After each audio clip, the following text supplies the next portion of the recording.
It is Friday, December 18th, is it? It is. AMA. Ask me anything reasonable, at least. Amaral. Ask me anything reasonable, at least. Yeah, Amaral. Amaral. My penis says, so how does this work? Just ask away and pray he answers? As you can see, yes. Excellent. Ben S. Maris says, hey, Day9, what do you do to keep positive when hitting rough patches in life, work, etc.?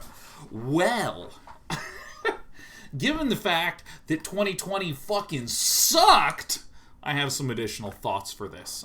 So, I think some of the big stuff that I want to separate is...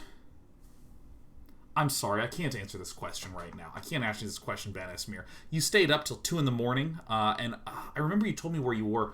You're in Europe GMT +1. And we're going to come back to it, but I need to just respond to Phosphorus because I was answering this earlier and I got interrupted. Asks, what's your favorite kind of bean? I love a solid black bean. I think a black bean with just a little bit of jalapeno hot sauce is perfect. I love jalapeno hot sauce on plain black beans. It's unbelievable. Just nicely, softly soaked black beans. That's the number one bean. But okay. Ben Esmer says, what do you do to keep positive when hitting rough patches in life, work, etc.? One thing that I'll note is I have a pretty big separation between the emotional stuff that's going on in here and the presentation of the external stuff here. I have spent an extraordinarily large amount of effort thinking about what are the ways that I naturally intone my voice if I'm in a good mood. And then if I'm in a bad mood, I still use that tone. And it's a very deliberate process. And because I spent so many years doing it, and so many years in front of a camera, it started to become just subconsciously done. But there winds up being a really big gap between how I am displaying myself externally and how I'm feeling internally. And I try to keep tabs on both of those. Because, for instance, if I'm in a really, really foul mood, it takes a lot of energy to present in a way that I don't really naturally want to do.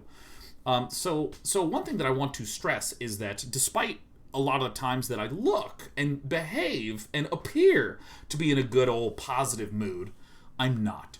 But because I am emoting positively, it tends to make the surrounding environment react to me more positively, which helps me out. So that's one thing that I will note. But a lot of the ways that if I'm hitting like rough patches that I try to focus on, I try to get really deliberate with my scheduling in two ways. The first is the way that all the people that are talking about motivation and getting shit done, this is what they don't tell you. First thing I do is think of time when I ain't gonna do any of that productive shit at all. And for me, the rule of thumb that I've been using is never start new habits on any day except Monday. If I start exercising on Monday and Wednesday and Friday and I'm feeling really good, I did 3 days a week. Next week, Monday, Wednesday, and then I fall off. I don't think to myself, I missed Friday, let me try to catch up on Saturday. I just go, fuck it, we missed Friday, start again on Monday. If I am working on some project like an hour a day and I'm just waking up and doing an hour on Monday, Tuesday, Wednesday, Thursday, and then again, I do Monday, Tuesday, and I get thrown off. I never try to pick that habit back up on the weekend. This always makes sure that if I'm feeling in good spirits and I'm on the ball and I'm able to do like maybe another 5-hour session of work or another, go on another run on the weekend, that's great. But I make sure that I have that period of time there. Also, I try to be really deliberate about all the scheduling of the other stuff that I think is important. And I try to back off, frankly, well, I don't know. Okay, so here's the big struggle I have emotionally when it comes to if I'm hitting a rough patch, how to hit equilibrium and equanimity. I get joy from getting shit done. Doing shit makes you tired. How can I tell if I need more rest to give me the energy to do stuff versus trying to do stuff to give me happiness and energy to allow my resting to feel good?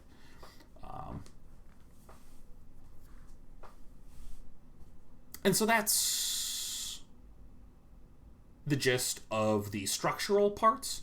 But a lot of, in terms of what's actually happening in those hours, a lot of the stuff that makes me happy, like I try to be really diligent about just going to bed on time and doing the dishes and eating healthily and stuff like that. Like I wasn't feeling good today, so I ate a really healthy lunch, shit like that. But I find the best description of self-care that I've ever heard is a return to things that make you happy. And I think the word return is the word that I think of as the most significant in that. Whenever I'm feeling down, I go back and I watch Brood War, and it makes me feel happy. I go to my favorite albums, I listen to those.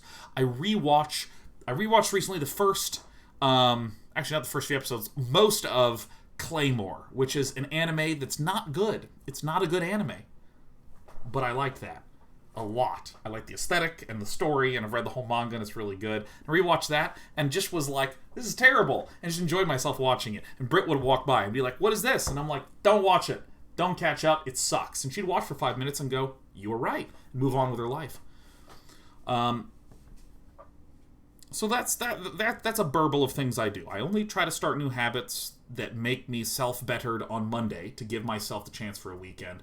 I try to be very diligent about scheduling of stuff to make sure I'm not falling behind, because a lot of times when I'm feeling like garbage and I put in the work, 1 month later I look at the work that I did and it's just as good as the work that I did when I was feeling amazing.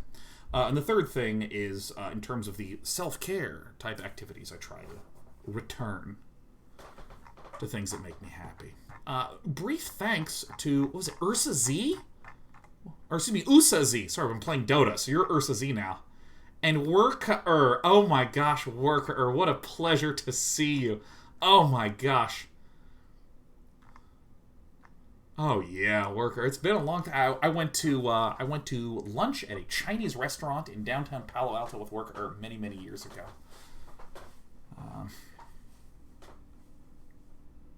All right. Amoral Zombie says, sometimes feel like when people complain to me, I get bogged down in their negative feelings. How do you avoid this? Amoral Zombie, I'm not going to tell a lie. If I'm feeling bad and someone wants to complain to me, I do two things that both fall into the category of telling them, don't do it.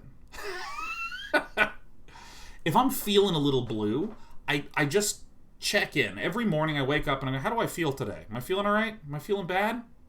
Okay. And again, I've done it so long, it's just like a 5-second thing, just a little brief moment of awareness.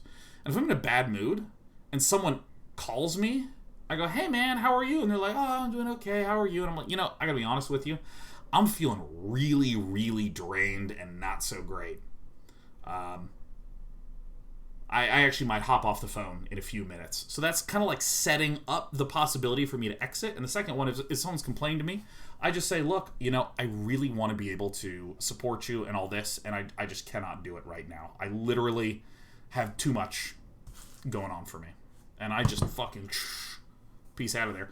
And I have had instances of people get shitty with me, and those people very rapidly do not take up time in my life. Very rapidly. If I'm like, all right, I'm getting off. Well, God, Sean, I'm having a terrible day, and you're just gonna go. What are you gonna watch Claymore, that shitty anime again? And I'm like, yeah, maybe. All right, bye. And then if they call or text, I just take a break for like a month. And message them back later.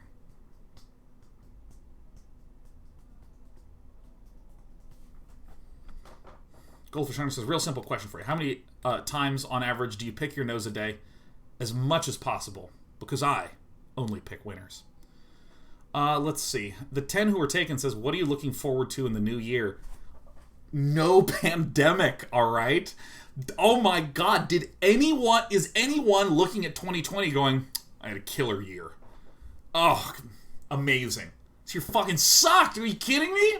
What else would I look forward to? Well, one of the biggest things I'm looking forward to is I've been really interested in getting a nice barrel to hold the corks for my wine, because then I can look at how much wine I've been drinking. So getting a nice barrel in 2021 would really be the tits.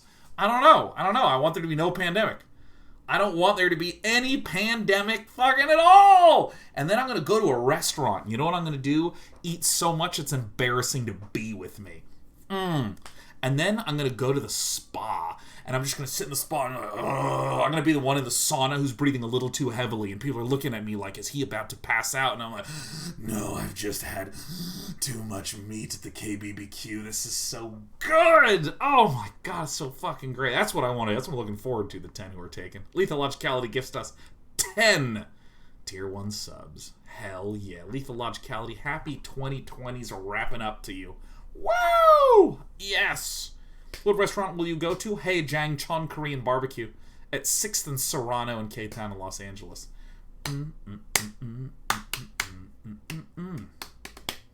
Shame2 says, asking again, why do you hate of... Oh no, who do you hate of the StarCraft Brood War scene? And why is it tasteless because he can't PvP without proxy gating? Nick's PvP is actually quite good, I will say. Let me first defend my brother's honor. PvP is a matchup that is literally the clumsiest unit battles possible. It's just like managing a bunch of idiots. Like literally, it's like two random pizza chains in the flyover states just battling against each other. That's what it's like. It's garbage, okay? Oh my god, car alarms are going off because the matchup sucks so much. And Nick actually is quite good in the matchup. Nick does like doing some cheesy stuff every once and again, but like I played PvP. I hate the matchup. I think the matchup's horrible. Nick's PvP really manages the matchup with a lot more optimism and capability than I think you want to give credit for, because PvP does not have... the moments are incisive, but it still looks like wet bags being thrown at each other. Like in Zerg vs. Zerg, you see the twitch of the Mutalisks and it picks off 6 Scourge and you're like, whoa, that was amazing, but like, you know, dumb, clumsy little Dragoon that gets microed correctly, and that's when the win happens. So it looks very clunky. Looks very clunky, despite being very, very challenging. Amoral Zombie, gifting us 5, staying alive. Thanks, Amoral Zombie. We hope to have answered your question perfectly.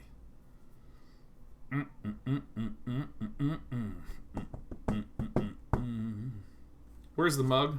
It's right here. It's hard to see because it has a Day 9 TV logo that transforms on it, so you know. Amoral Zombie says, Merry Christmas, everyone. Merry Christmas to you too. My god, I still haven't even done anything valuable with regards to Christmas. I haven't put up a tree, no lights, haven't even bought any of that garbage.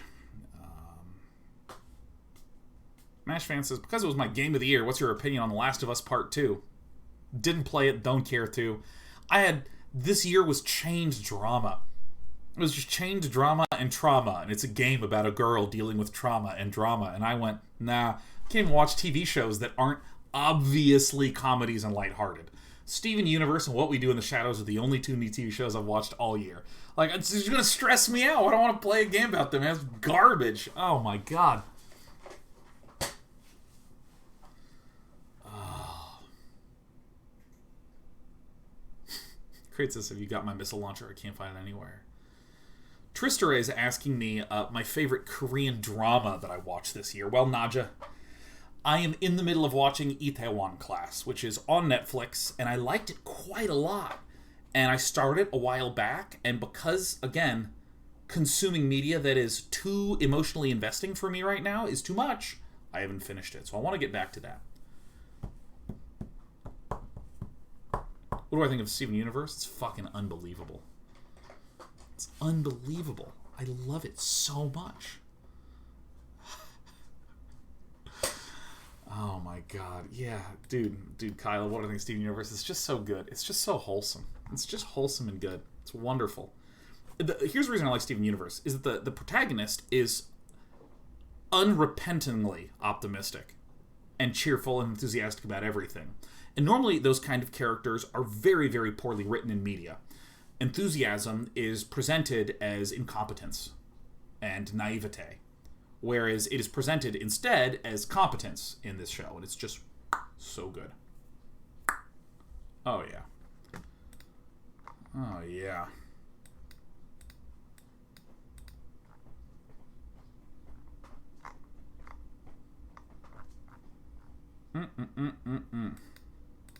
Hipster McGee says, have you given any consideration to playing some kind of fighting game? I know you mentioned maybe playing Melee in the past. I'd love to see you play a game like that. You know, my brother was really into fighting games in high school. I largely was a rhythm game player at the arcade, and he was a fighting game player at the arcade. And my favorite game ever in the fighting scene is Marvel vs. Capcom 2. Maybe Soul Calibur, but Marvel vs. Capcom 2 is just amazing. And those games require a lot of mechanical practice, which I really like. I like games that have that, obviously. I play StarCraft. But it's one of those things where I see the hill to climb, and I go, I am not interested in climbing that. Not because there's any negative quality about doing that, but it's just like a time investment. Would I rather play, in terms of new games, Dota or a fighting game? And I'm going to go for Dota right now. So that said, I think that one of the things that I want to get more into is just the observing. I find it's a little easier to watch a lot of the Street Fighters, even though a lot of the Marvel vs. Capcom, hero lineup versus hero lineup is really dope. And, frankly, very interesting to me. Ugh. Hold on, I'm going to just...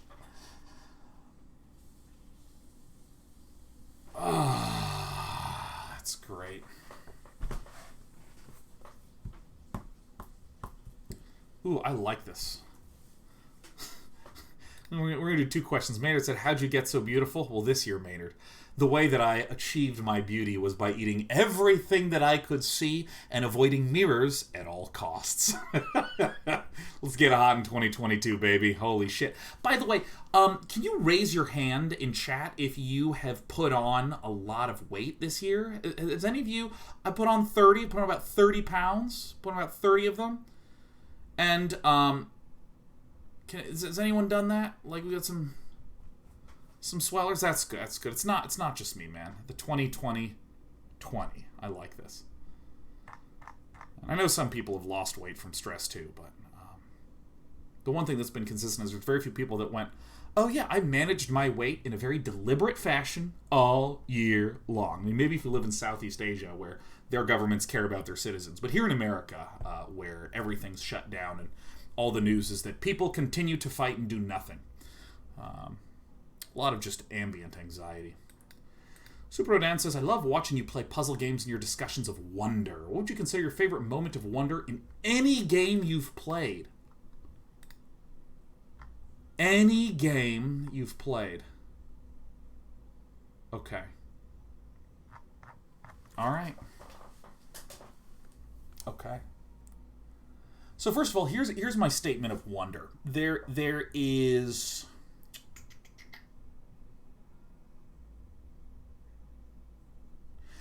The way I've talked about wonder before is sort of like that moment of like, holy shit, oh my god, like what?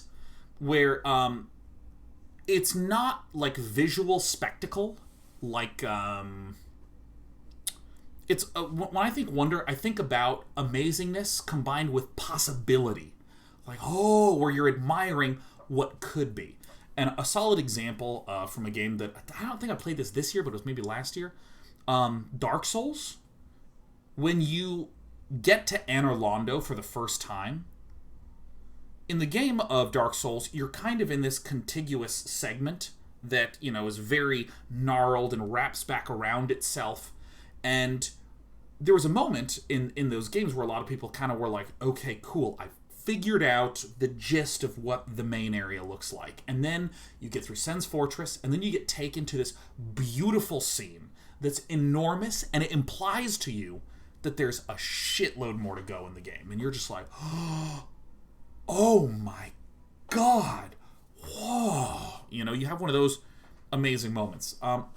And the reason I bring up wonder is that I feel like that feeling of wonder has gone down in modern games compared to what I felt as a kid. And part of that, as a child, was because there was no guide, there was no how long to beat, there was no live chat saying things like, you're about 80% done. There was none of this stuff.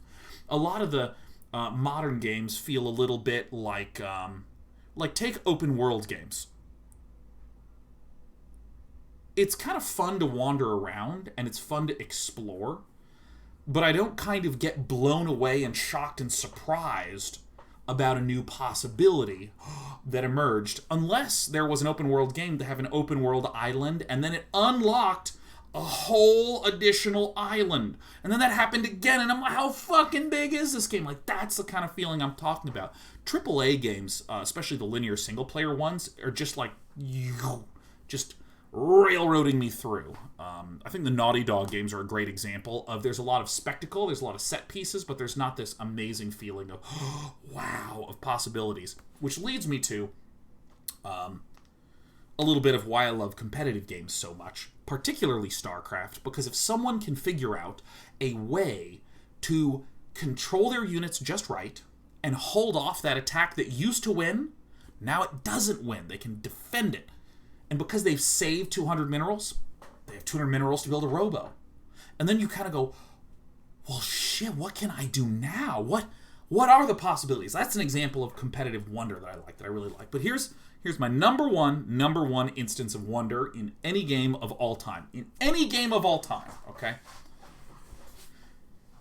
Castlevania Symphony of the Night was released in the 90s and considered a, the amazing hit classic. And when you play the game, it's a 2D platformer Metroidvania game with RPG elements. So you're snaking your way through this gigantic castle, and there's tons of different enemies, and the zones look and feel very, very different. Star Wars Jedi Fallen Order, fun game. Everywhere I go is a fucking stormtrooper. And there's like 3 stormtroopers for like the whole game. Castlevania Symphony of the Night, there's different enemies with different death animations and all this stuff. You get to a new zone and it visually looks different and the music's popping. It's incredible. And then the more you explore, the bigger and the bigger and the bigger and the bigger and the bigger this castle is. And I mean, it's fucking huge, the contiguous space that is in this castle. In addition, it has RPG elements and fun combat, so you're like growing in power as time's going on, and you're unlocking more power as time's going on, and all this sort of stuff. But let's think about what it's like in the 90s, okay? YouTube only really started to get notable traction in 2006, okay? There were not centralized resources, even social media that was like post-YouTube that we all are on, like our Reddits and our Twitters and our other miserable garbage sites where we get on there and feel shittier afterwards and still check it 8 times a day. Those weren't even really a thing yet. So you're playing this game and you're enjoying it. You're having a fun time. And you can see the map getting more and more and more explored because, if I just like come here, right, like this screen, the entire map is one screen very clearly. Once this whole screen is taken up, like, okay, very obviously, the game is going to come to an end. And what happens is, if you do a very particular sequence of things, some subtle hints to, I should say some not so subtle hints to a quest, and then you wear this particular item when you're fighting the final boss, there's a globe floating above his head. And if you kill the globe, it turns out that globe was a genie possessing the final boss. And what happens when you kill this globe... Now, I had killed the final boss, Richter Belmont, who was the hero of the previous Castlevanias, and he was the villain at the top of the castle. I had killed him, and the game had ended. But the game was so fun, and there was nothing to do, because it's like in the 90s. I was playing it again, and you kill the orb above Richter Belmont's head. And Richter Belmont goes, oh my god, you saved me. Oh my god, you have to go to Dracula in the other castle. And I go, the other castle? And what happens is, the clouds part in a cutscene, and a castle, an upside-down castle, comes down, and you teleport from the castle on the ground to the castle in the sky, and it's the same castle that you've just played in, but it's now upside down. And all the areas have different music, different enemies, different bosses. And, I mean, you see that shit, and you're like, holy fuck! And then you spend another whole bunch of hours playing through the upside-down castle. And I'm just like... what the fuck? Like, yeah, like, no games do this anymore. And I feel like people have talked a little bit about this with regards to game development before. That there's so many games that try to make sure that every single person can experience every single bit of content that's in the game. The developers are not like hiding secrets that are off in little corners. And I remember the developers of Hollow Knight talked about this, that they feel like the sensation of discovery and unexpected discovery is important. And so they tried to make custom monsters and custom art for tiny little areas just to make sure that if a player stumbled across it, they'd have a mini-boss they would never be able to fight anywhere else in the game. There would be that sort of unique, kind of feeling. Because, I mean, there's a lot of games where there's a zone. Like, take Arkham Asylum, the Batman game. Like, in Arkham Asylum, there would be a very deliberately designed zone, and there'd be a secret hidden somewhere. And the secret was, if you get by this cupboard, you can see that behind this cupboard there's a little bit of space, and if you punch the cupboard, it falls out of the way, and behind that is the secret, right? So it's like pixel hunting, but it's not like moving holy crap discovery type things. And a modern example of this, to not use the Castlevania one, is in Dark Souls. There is an area that if you walk to this wall and you hit the wall, it dissolves to reveal a passage. And if you go into this passage, you're suddenly inside of a giant tree, and you're navigating through all these roots downward, and when you get to the bottom, there's an entirely new zone that's fully optional in the game. That's what I mean, is that, like, you can beat Dark Souls and never go there. You know, I beat Dark Souls and never walked through the Valley of Drakes. And that's what I mean by, like, wonder. Like, oh, shit, where is that? So, my favorite moment of wonder that's ever happened in a game is when I saw the castles, or the clouds part, a castle come down, and it wasn't just a cutscene that ended the game. It was a presentation of the second half of the game. That's amazing. And I mean, like, everything in Castlevania Symphony of the Night implied that you would be done. There's a percentage of map scouted that gets all the way up to 100%. And when you get to the second castle, it goes past 100%. So 200% is the correct goal to get to.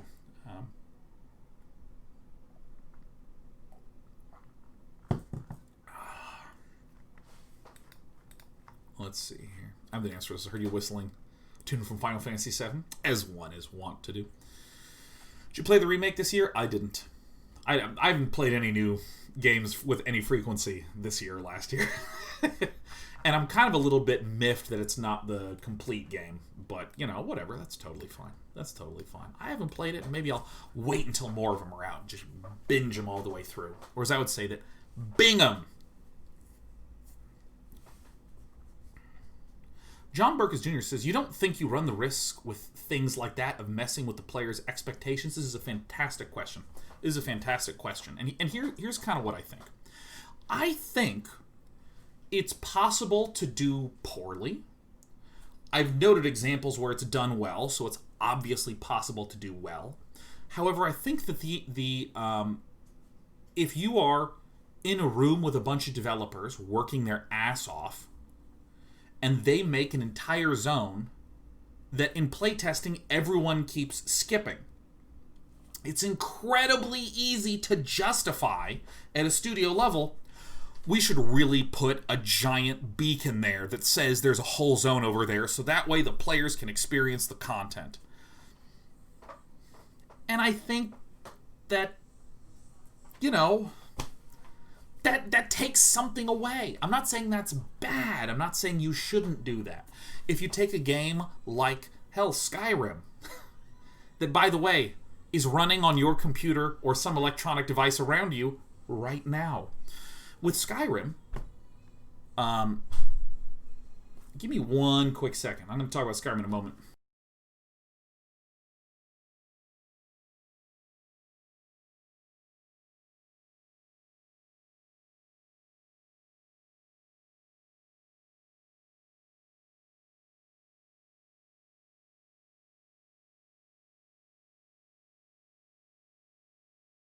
Sorry, I looked up, and Sheriff, who was here, was gone, and I was like, where'd the cat go? Because we have a dog, and we want to make sure that the dogs and the cats are having a very deliberate, slow introduction to one another.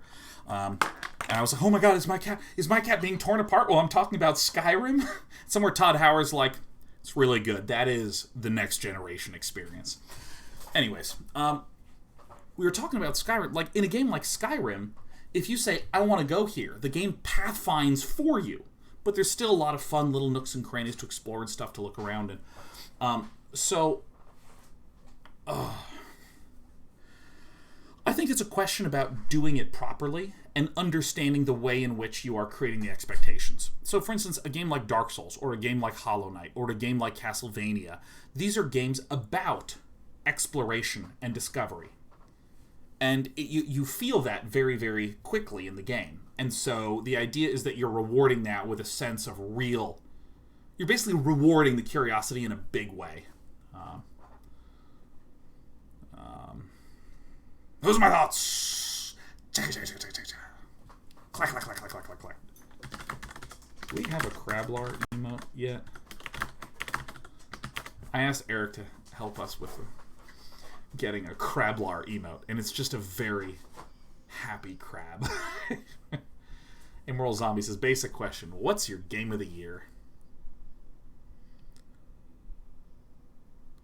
I don't know what games came out this year.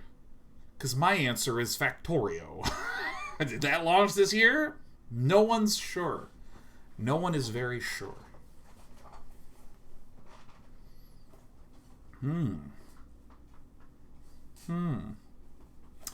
It did very cool. In that case, it's Pictorio.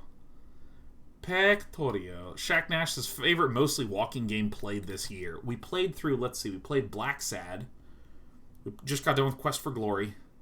And those are the only two that I remember. Gayaka says, do you play any old 90s games Day 9? Every Monday night on Mostly Walking. Black Sad kind of fell apart in the second half, but what are you going to do? What are you going to do? We took forever on those games. And they slap. Oh yeah, Disco Elysium. Yeah, not Disco Elysium because we didn't finish it. It took me too fucking long. Is my dog here? Hi, sweetie pie. She doesn't give a shit. Lucas Mortoris' best die-hard laughing moment of 2020. Absolutely the end of the most recently uploaded Quest for Glory conclusion. So, let me talk a little bit about that. Many of the old point-and-click adventure games that we play come from the golden era of adventure games. Let me talk about this genre, because actually, we have an older audience here, so if any of you are like 30 and under, you might not even be aware of these games. There was a type of game that emerged from text-based adventure games, because really all computer stuff was originally made for business reasons. And so people would sort of co-opt these giant servers at universities or at research centers to program text-driven games, because almost all the, enterprise-level software was like command line type stuff. And these text adventure games such as Zork or Colossal Cave Adventure, things like this, turned into the first graphically represented games. Which are the first really big hit graphically represented games like the King's Quest series. And the idea of these adventure games was... It was like all the story-driven sides of a D&D campaign minus any of the statistics, the dice rolling, the leveling. So you would get inventory items.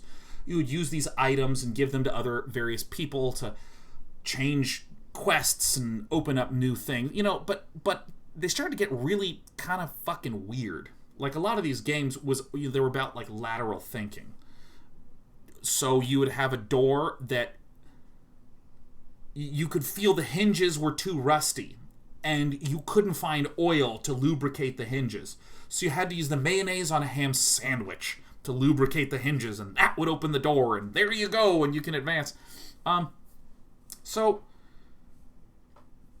these games, because they were selling well, nowadays we think of big budget games as being like larger releases with huge teams that maybe take a few years to develop.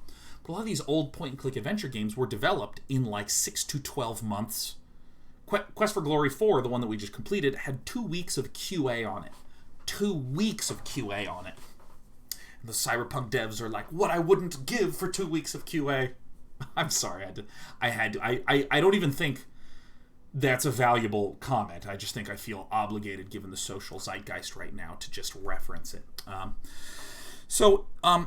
These old point-and-click adventure games typically had the property that the first act was pretty damn good. I'd say 90 to 95% of the games that we play through, the first third of the game is solid. Act 2, you're starting to really see some of the seams cracking. You're starting to see the nuts and bolts flying off the automobile. In Act 3 is when the car splits in half and each half drives off a mountain cliff. The end of most graphic adventure games are just terrible. Like, the puzzles are...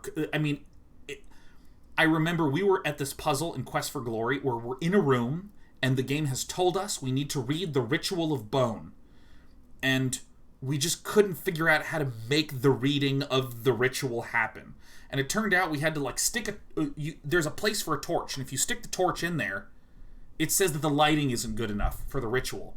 As it turns out, you have to take this torch out, light a completely different object on fire, and then put the torch in here, and then use an object in your inventory to draw a symbol in the sand that is never mentioned to you anywhere, and then you have to use the ritual item on a random object in the room. Typically, when you, the character, are saying things, in this game, you click on yourself to do things. And it just, for this instance, that's not how it works, right? It was, like, fucking literally not QA'd. So typically, we go from happy to hopeful and a little disappointed to just kind of, wow, that really sucked ass. Quest for Glory 4, the one that we finished on Monday this week, we were going late. I've been having trouble sleeping in the last 2 weeks. I think I'm just overtired, which is, why do bodies work this way? So stupid. It's like, I'm so exhausted that I can't sleep. Millions of years of evolution are really helping me out. So the ending became so bad, it became good again. It was like Troll 2 levels of terrible. I mean, you had these two characters that seemed tangential for so much of the game, suddenly at the climax are unbelievably central. One of them gets devoured by a tentacle monster. I had to click a jump button to move my character, and my character just, while jumping, pulls out a knife and fucking stabs the other one in the heart, and I'm like, alright, I guess I've killed someone. Out of a gem, the gem explodes, and a character I've fucking never seen ever just starts thanking me for saving the world. And we're all like, we saved the world? Was that the action? Was stabbing this guy in the heart the answer? And then it just cuts to a party. And in this party is everyone in the town who then one by one starts thanking you. And what their voiceover is doing doesn't really match their text. And then characters I've never seen, a wizard just starts talking about how good of a hero we are, and I'm like, who is this person? And then a talking mouse starts talking, and I'm just totally thrown off as they're just thanking. And I mean, I literally was laughing so hard I almost passed out. I was crying. I was laughing so hard I wasn't even going ha ha ha ha. I was just going woo. I was like an orca whale. I absolutely had some offshore trying to find a mate. Oh my god, that was so funny. Oh, and I forgot to say, the lead up to the ending of this game, you're summoning a dark, like, eldritch, Lovecraftian god. And the god's name is Avoozl. A-V-O-O-Z-L. Quite possibly the least cool collection of letters an alphabet soup would randomly create. And so the narrator, about 100 times leading up to this, just keeps going, Ya Avoozl. I'm like, Ya Avoozl? Ya, I want to summon Avoozl. Ya Avoozl. Oh shit, I was laughing so fucking hard. Oh my god. Oh, that's amazing. Oh yeah, and I forgot to mention in this game, you have the ability to jump that is used in exactly one location in the entire game until the very end, and jumping is all you do. Oh, it was so bizarre. It was so funny. It was so funny. Oh my god, Ya Avoozl. Oh, almost better than Yozozo. Yeah, Yozozo's really good. I don't know what it is with these adventure games and their wizards saying random garbage. Is this King's Quest? This is Quest for Glory. Rhetorical Meow, it is the best ending to any game fucking ever. Ever.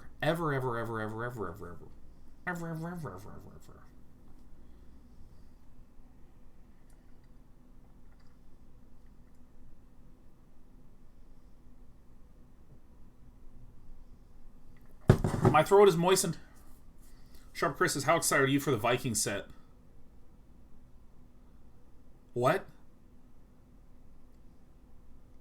What does that mean? What's the what? Oh, Kaldheim! Oh, I'm excited about Kaldheim. Oh, of course I'm excited about Kaldheim. I'm sorry. The Viking Magic set. Okay, when you said Viking set, I just got done playing Dota and discussing an old adventure game. So when you said Viking set, I immediately assume a Viking set of armor. Oh, okay, alright, okay. I'm excited. But whatever. The Rapidall says, I'm about to apply to college and I really want to make games, but I've been told so many times that video games are for hobby and not a realistic future. How important do you think it is to select a realistic option in college as opposed to the fun and interesting path? Ooh, that took a turn. Oh, that took a fucking turn. Oh my god.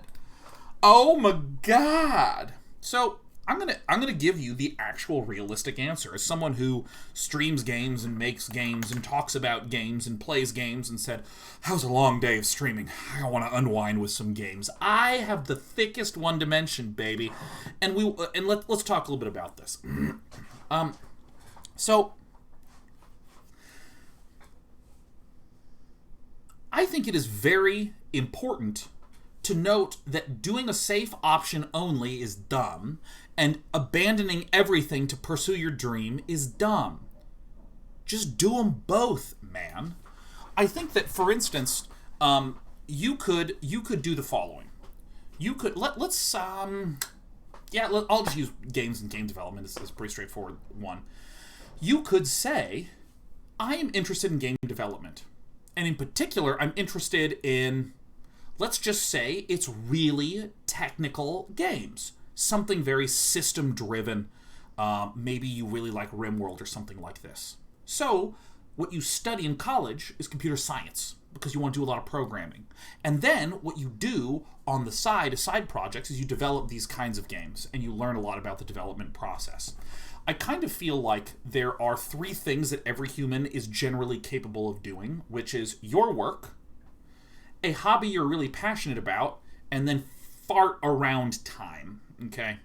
I think it's very important to have these three things kind of listed out. So, for instance, when I was in college, was going to become a professional Brood War player an insane thing to do? I mean, kind of. So, I studied math, but I would play a lot of Brood War. I would get up at like 2 in the morning some semesters and practice with Korean players until it was time for breakfast at 7, and then I'd do a day of classes and climb in bed at around 6 p.m. Like, all right. I was getting to do the thing I was very passionate about, but I was still a very devoted math student. And in terms of the sort of fart around time, I did get some joy from math. I did get some joy from StarCraft. I also got some joy from, at that time, The Office was coming out once a week, and I was really worried Jim and Pam wouldn't get together, when in fact that's all that they ever do. So, I mean, if you are interested in pursuing something, I would think about what your main plan is and what your backup plan is. And as a great example, I will use my brother Nick Tasteless Plot, where when Nick was in college, he got an offer to go to Korea to do, commentary full-time in Korea. Should Nick do the safe and stable path? You know what my mom said? My mom said, dude, just go to Korea and do fucking commentary. And if in 2 years you're broke, you just come back to the States and get a job. You know, it's like one of these things that when you hear it, you're like, oh, huh. My brother is an extremely skilled speaker. He did debate. He studied philosophy, and he was like a grader. He did some other thing involving like mentorship. But he did a lot of talking, and very good skills at talking and communication and writing. And I mean, he has plenty to fall back on. I mean, now Nick literally has so many skills developed from the success case of this that really great. But let's think about like the failure case. Let's imagine that you studied computer science and you made games on nights and weekends. You entered into game jams. You had ideas not work out. You had ideas succeed really well. But you're also learning a whole bunch about CS, and let's say you have a dream to get this project off the ground and funded. You've been imagining it. It's going to be amazing. You spend a whole semester coding it, and it's your senior year, and it's over the winter break between the first and second semester of your final year of college, and you're hoping that this idea takes off so that way you can get funding right out of college and make your dream project. The prototype's done, and your game sucks dicks. It's not good. It's not fun. Everyone that plays it does that thing where, because they're still young and in college too, they want to convey to you that it sucks, but they want to be nice to you. So they say things like, wow, this is like really cool. It's amazing that you made this. People in college suck at communicating, right? They say things like that. Wow, you just keep going on it. You know, they say these non-committal kind of statements, but you're reading the room because you are the only socially sophisticated person you know. You're reading, you're going, thanks so much for the play test. You haven't learned to control your voice yet because you're still 20. Okay, thank you for your play test, for the feedback and the information. And then you go back to your room and you go, ooh, and you cry like a little race car. Ooh, ooh, you're fucking devastated and shit. Well, guess what? You just finish your college semester like a little weeper, and you get a job and you try again on your next project, right? And you're fine, and you're literally fine because you didn't put all your eggs in one basket. And remember, you're not a stock portfolio. You don't need a diversified set of 30 skills. You just need, like, a backup plan that makes sense, and the awareness of maybe one other backup plan. And then you can still have your time focused on a career in your hobby like that. And that's the intelligent way to do that. I strongly recommend, if you want to do game dev stuff, do not be just a designer. Don't do this. I'm just going to say this straight up, period.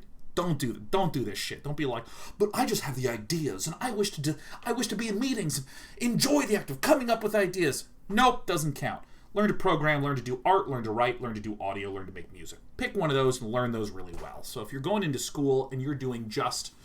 there's game tracks, for instance, that focus heavily on the technical programming, graphics programming, stuff like that. Terrific. If you learn how to do graphics programming, you're definitely going to be able to make back-end database systems for Susan's e-commerce site if you need some money on the side, okay? You're fucking fine. Fine, man. So, there's also another thing that I want to stress. You might find that you have a real passion for making games or making cool products and stuff like that.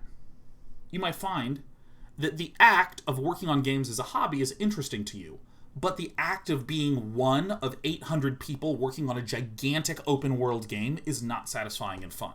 I literally know, I know of countless people. I could name them to you right now to prove that they're real because of how little credibility I have. No, I mean, I can name people who, look, I don't really want to be in charge of figuring out what kind of game it should be. Just tell me what to do. I know countless people like that. There's nothing wrong with doing that. I want to stress that. I know artists who are like, literally, I just want to show up to work and have a queue of models that I need to make and just bang them out and go home. And then at the end, I get to play this game that I got to participate in without even really having to have any responsibility of decision making. I just got to make. That's one avenue.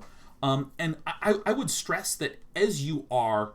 Oh, and the other flip side, I know people that said, I want to make games, and got a job at a company making games, and said, this is the worst thing that has ever happened in my life.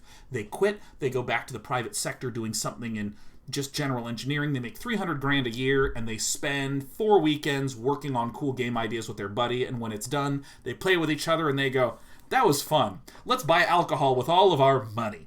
And they say cheers, and they don't fucking work on their games anymore and still feel the entire creative fulfillment for making that stuff. So I would encourage you strongly, if you're interested in pursuing some passion, first of all, think to yourself, what is the backup plan that will allow me to subsist doing this? Does that exist? Okay, cool. Like be a programmer? Good, cool.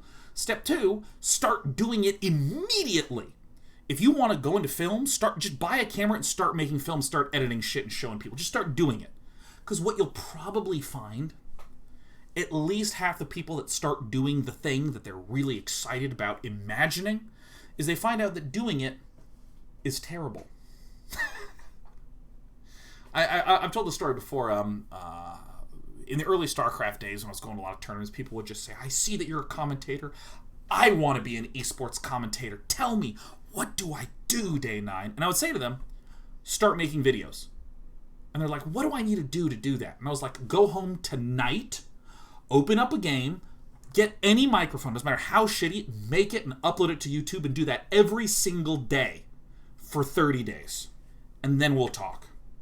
And I would say, I promise you, after 30 days, just reach out to me, show me the YouTube, and show me all the stuff we can start talking about it. There is only one person in the history of me saying that. And I said this to hundreds of people. There's only one person in the history that started doing it and then kept doing it. And that person's name is Fear Dragon. Ravi. You may know Fear Dragon, a StarCraft commentator. Commentates for WCS, does all sorts of stuff. Yeah, Fear Dragon. Regular here. Now a friend of mine. We text and we FaceTime. I'm like, Ravi, and he's like, Day 9. He doesn't even call me by my first name because we have a weird imbalanced relationship.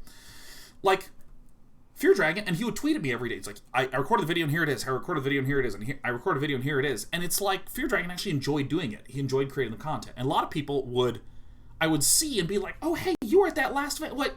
How did that go? And he's like, man, I did 6 of it, man. It's just, I don't know. It's just not for me, man. And it's like, there you go.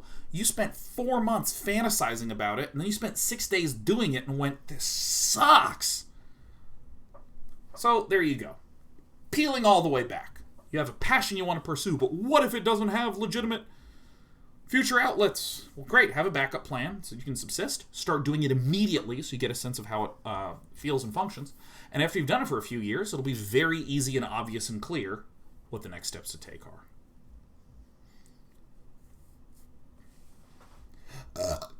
Gross.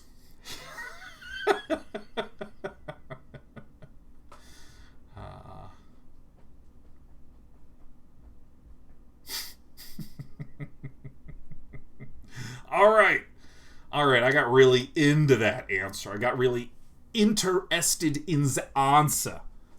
Ja, avusel. Oh my god.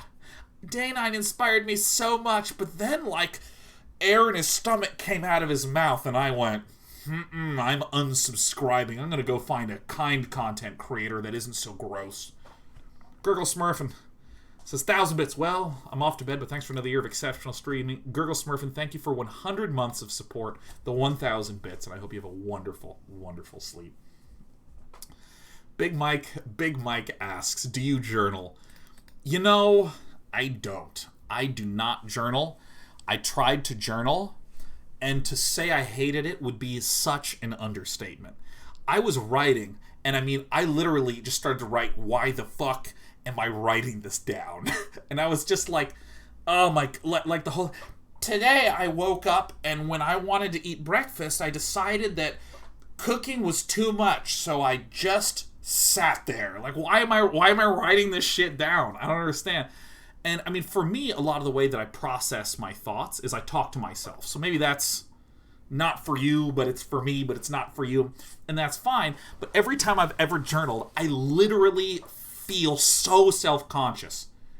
I feel so I feel like really weird. It's like wearing a shirt with no pants and walking around your house with shoes on. Like, it just, something about doing that, I'm just like, what the fuck, right? Like, my body, like, parts that are cold and hot just feel wrong. Like, I don't know, I don't like journaling. I don't ever want to journal. You know what I mean?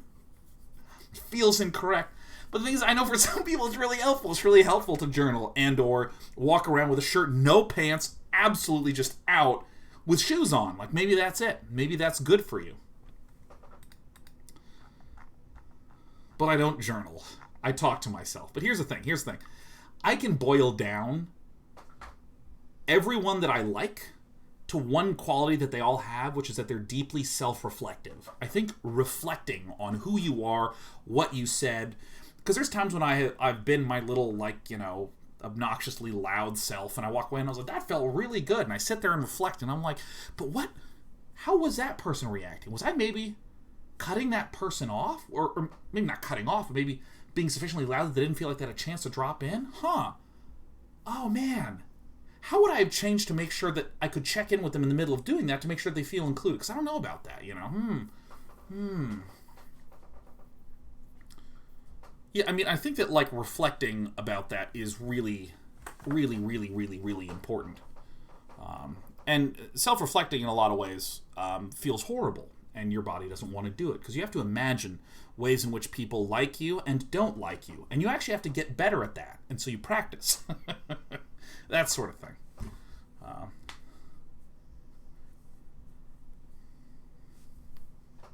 So I don't journal. And maybe there was a follow-up for that, but we're going to move on to a different question. Look at that.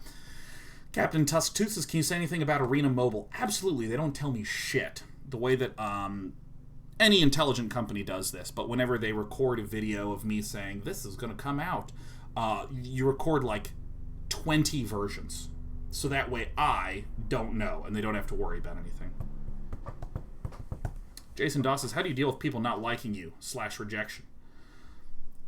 Here is a quote from one of my friends, Tim, that I feel like encapsulates, I think, the best attitude. Tim said the following. Tim said, if I scheduled to go meet someone for dinner, assuming there's no fucking pandemic, if I went to go meet someone for dinner, and at 7 we were supposed to meet, and at 6:55 they texted me and said, hey, so sorry to do this last minute, but I'm not going to show up, I would sit there and be perfectly happy.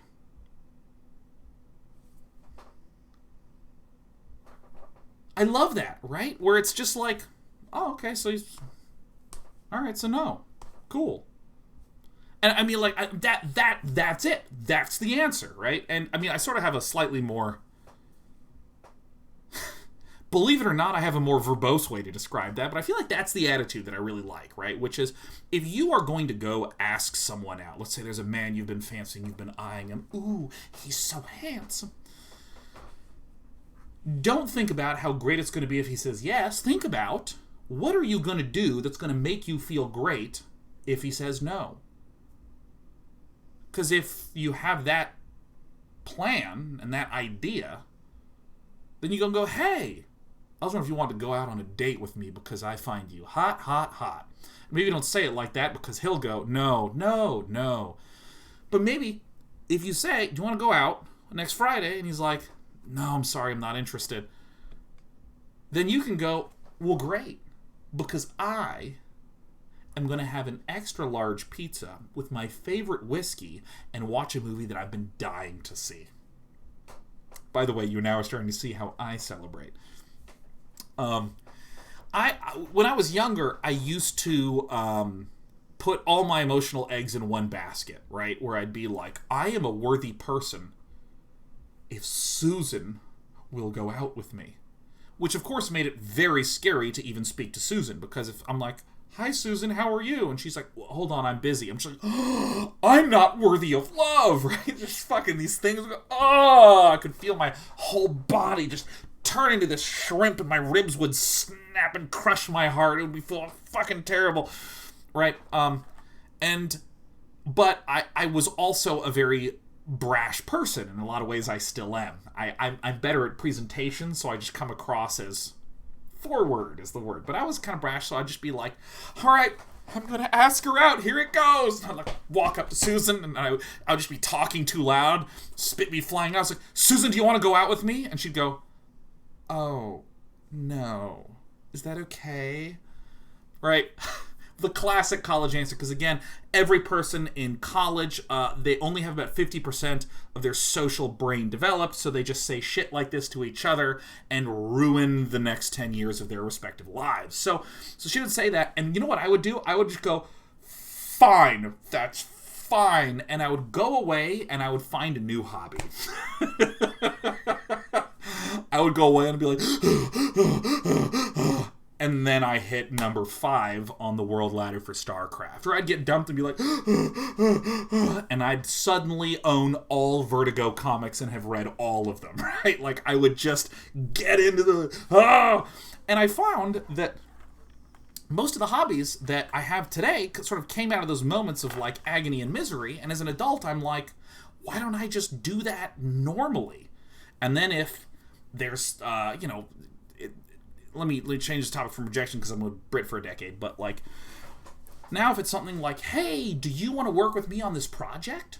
And it could be really cool and really great. For instance, we spent a lot of this year working with the wonderful folks at Dot Big Bang developing Straits of Danger. And if they said no, I'd be a little sad, but I have another project that I can think of that would make me excited. And so I would go into that with actually, hey, what do you think about doing this together? And if I can start to feel that no is coming, I don't subconsciously start to get negative feelings coming up. I start subconsciously going, oh, okay, so it looks like I'm going to probably be doing this thing later on.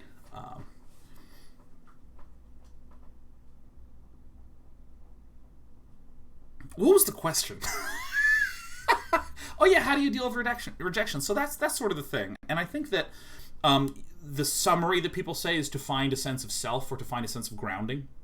And I find that that's what that is for me, is knowing what it is that I want to do when I don't get what I want that I have control over. Like, hey, do you want to,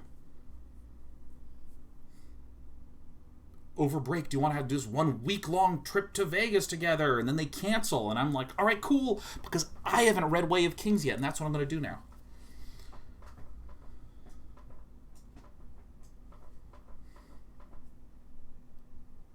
All right, what's the next question? Hit me with it.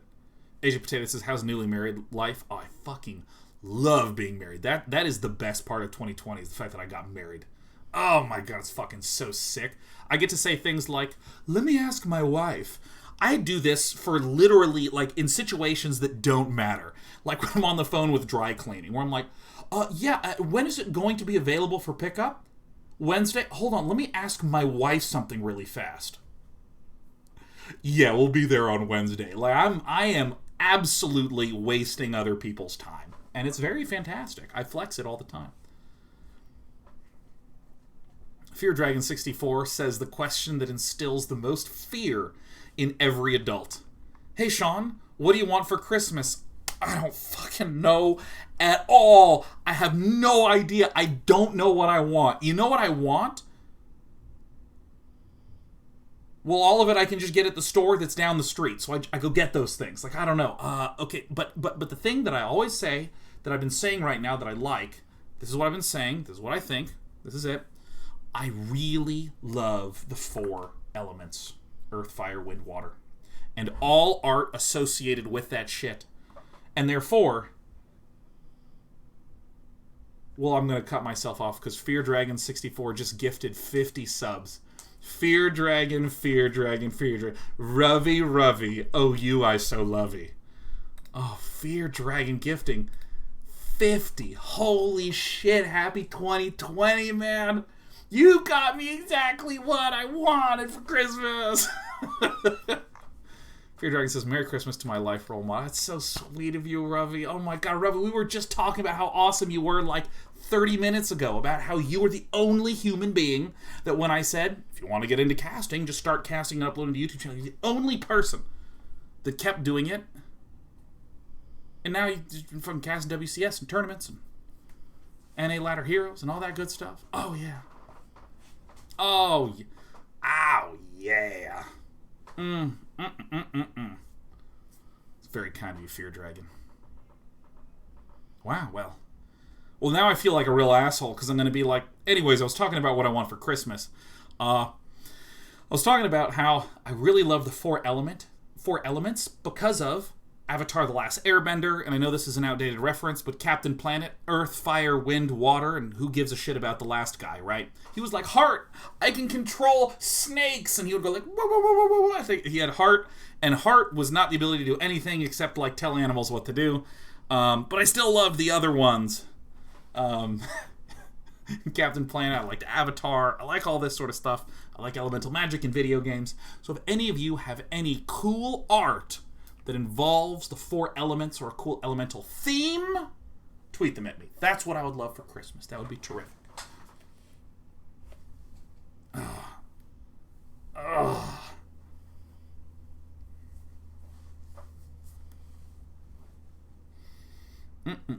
Hirudin says, do you find value in thinking about why you think / feel certain ways, or do you prefer walking past that? I aggressively and regularly analyze and think about where my thought process is relative to how I'm presenting here and what's causing that to happen. Is there a way to sort of replicate that, and how do I make that feeling bigger? How do I make that feeling smaller? I do this a lot, but I also take breaks and turn off my damn brain, because if you don't turn your brain off or give yourself brain breaks, then it'll be bad, he said articulately.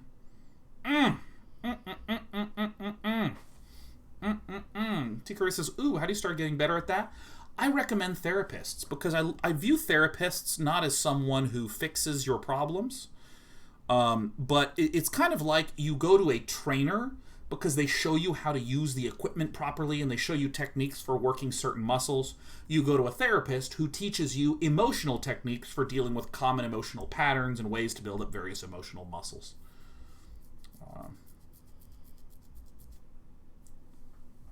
Bone Nuts is related to that type of self-reflection. Do you have much interest in philosophy of mind and cognitive science? Broadly speaking, not at all. Oh my god, I really don't, except when it intersects with performance psychology. Excuse me. Performance psychology and psychology of improvement and stuff like that. Like that's really interesting to me. But I find that a lot of like the stuff that's there sometimes broaches on nonsense. Is that it? Is nonsense? I mean, there's absolutely really great, good stuff in there. It's kind of like,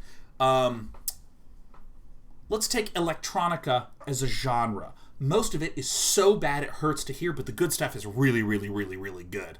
And that's kind of what I feel about when I read that kind of material, where like some is really, really good, but there's so much of this that I don't want to go through it. So occasionally people will recommend to me, as my filters, things to send to me, and that is cool.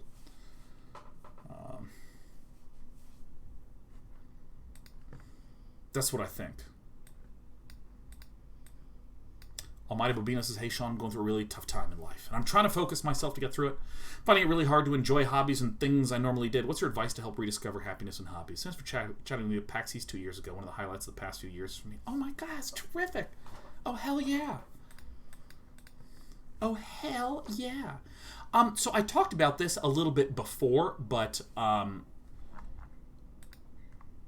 like, two things I would say, Almighty Bobina. One is, you might just need to rest.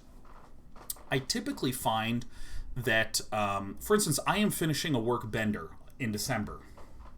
Remember, the length of Sean's work bender. The bender of Sean Plot. I know of no reason. It doesn't fucking matter. I'm not going to finish that.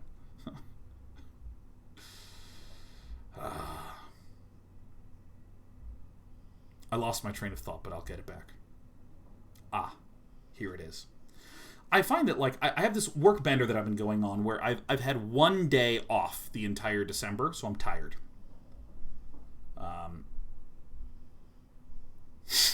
Length of your what now? Doesn't matter. Yeah, it does, because the length of the bender. I was trying to figure it out. It doesn't matter. I just shut up and move on, okay? Or turn off the stream, or you're banned. Ghost Stalker ban anyone who is doing anything that puts me in a situation. So what was I talking about? I find that when I go on long work benders, the day afterwards, I sometimes have such a difficult time even enjoying stuff. And I just trudge through. And by trudge through, I mean I sit there and I'm like, none of this is fun. Ugh. And some of the stuff that can jumpstart me is nostalgia. I'll just watch old videos of stuff that I played as a kid, or watch Brood War, or listen to old albums, or rewatch movies that I know I enjoy. I'm not... I get really stuck if I keep trying to dig for new stuff, because I don't have the energy for it. So, I find that if there's a day that I feel kind of crappy and it's a day off, I'm like, okay, I need to do nothing today. Because I need to start to feel like I'm excited by things. Because I feel like exhaustion makes me feel apathetic. And then when I start to feel rested, I start to feel curious. And I find this often happens when I'm jet lagged. Because I'll like be really jet lagged and I'll fall asleep at like 8. And then I'll wake up at like 4:30 in the morning. But it was one of those deep, nice, rich sleeps where I wake up and I'm like, man, I have energy. And there's like nothing to do. And then after an hour, I start to get curious. I'm like, yeah, how does that one thing work? And I start like looking up stuff and reading about it. And suddenly, by the time it's breakfast time, I've learned a lot and I feel much more engaged. So, I mean, I just don't push it. I watch a lot of streams. Oh, I also, if I'm feeling bad, I stay the hell away from social media, man. Don't grind Twitter, don't grind Reddit, don't grind Instagram, don't grind TikTok. Just put it away. Put it away. Don't do any of that shit. And I find a good replacement for that is lore wikis, like just reading about Warhammer 40k or reading about Wheel of Time or something like that.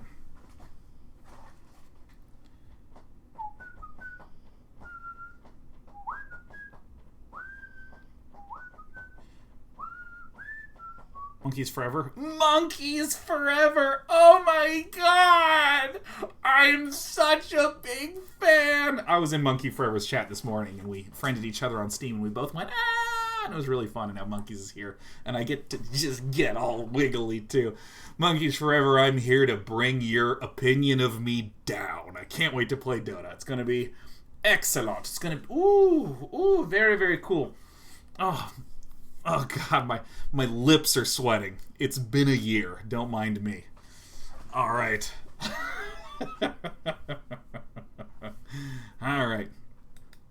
Retribution Ryan says, any new hobbies you want to break into?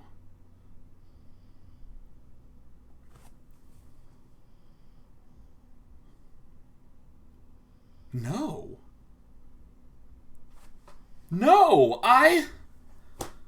I like what I have going on. That's amazing. Wow. I don't want to get into any hobbies. Well, there are some that I want to develop. I want to get back into grinding music, which the kind of music that I like tends to be in not popular genres of electronic music, more down-tempo or IDM. I like stuff that has a lot of abstract sound to it. And trying to find good tracks in that type of music is like trying to go to any Reddit thread and find a comment that's actually funny. It takes a lot of work, and it's probably in there, but most of the time, it's nowhere to be found, and you've wasted 30 minutes of your time. So I used to spend a lot of time grinding to find good music that I liked, and I just haven't done that in 2020 because of the pandemic taking up all my emotional wherewithal. So that's one thing I want to do. I really want to find more good comics to read and more books to read. Kind of just get back into that habit because it's really it's really, really satisfying for me. Dr. Goose is honestly same, but with metal. Yeah, there's some amazingly technical and moving and inspiring metal, and there's also a lot of metal that's written by people that think of themselves as moving and inspiring. And what it sounds like is bad. It's very bad. Johnny Pump says, why is finding new music so difficult? Because you got, that's the thing, is that, like, you have to listen to bad shit to find what you do like. In the same way that you have to lose games at something that you're trying to get good at it. But for some reason, that's not considered normal for taste. I love consuming movies that are bad, and books that are bad, and media that's bad. I love watching someone be like, my God, I hate this. Why do I hate that? What is it about this that I'm not into? Because it could be that it's not that sucks. It's fun to say, I didn't like it, therefore it's bad. But, I love watching total garbage, man. That's why I watch Korean dramas, man. That's why I'm willing to watch 11 episodes of a 12-episode Korean drama before I give up on it. Because I'm like, yeah, this is fascinating. This is amazing.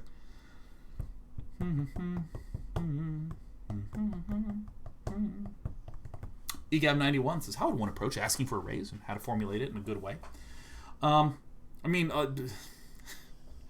As someone whose money is earned exclusively from you remembering that Twitch Prime gives a free subscription to Twitch, did you know about Twitch Prime? Like, that's how I make my money, so that's how I ask for a raise. But when it comes to general employment and stuff like that, the really common one is to talk about ranges. For instance, if there is, I'm just going to use made up numbers. Let's say for your role, for a typical role of, let's say a software developer, an artist, or a designer, or whatever, like, you should earn somewhere between $20 and $30 a year. And you are getting paid $21 a year. It's very reasonable for you to say, hey, I feel like I've really shown competency this year. I've been really solid. But when I'm looking at this range of what people are typically paid, I'm currently on the lower end of that. And I think I should at the very least be in the middle of that range. That's one technique to do. The second one to do is to literally go apply to other jobs that will pay you more. And then you can use the offer that they give to go back to your old company and say, give me more money. Really common things. Oh my god, look at all you Twitch primers. It's so great. You're all so wonderful.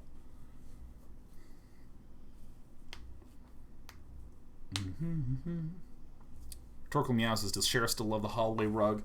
Sheriff loves this fucking rug so much that she's gonna maybe die one day for it. Because we have this huge dog named Cece, who's now nicknamed Seesaw, as well as Bone Eyes. So old Bone Eyes here is this huge, really sweet, she wants to snuggle, she never barks. Whenever she's upset, she just goes. She's an amazing dog, and she wants to eat our cats. And so, the cats spend most of the time in the bedroom. The dog spends time out here. Sometimes the dog comes back here. We shut this. We open the bedroom. The cats get free reign, right? We're basically like two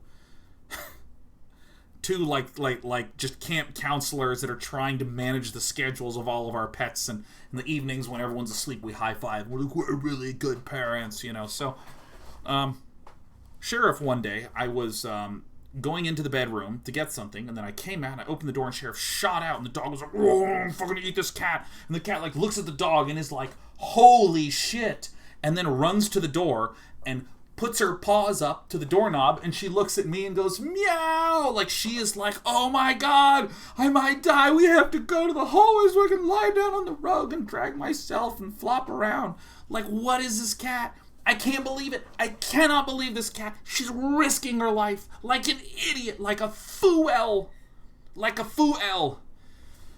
I think old Bone Eyes might just want to meet Share Bear and sniff and lick and enjoy the company because she's such a sweet dog. I can't imagine her ever wanting to kill a small cat, but Sheriff is dumb as just a sack of bricks. I cannot even believe. I know that cats are on a lower tier of intelligence. I know that, there's certain cognitive restrictions of being a cat. There's not the right language I could use to get the cat to understand neural networks. It's just beyond the cat. But there's, really basic stuff, this will kill you, and that is a haul with a rug. This doesn't matter, because if you do get to go on the rug, you might die. What's the opposite of the apex predator? What is that? What is the, absolute bottom of the barrel of... There's the apex predator, the apex prey, perhaps? She is the most prey-uponable creature. I don't know. The apex prey.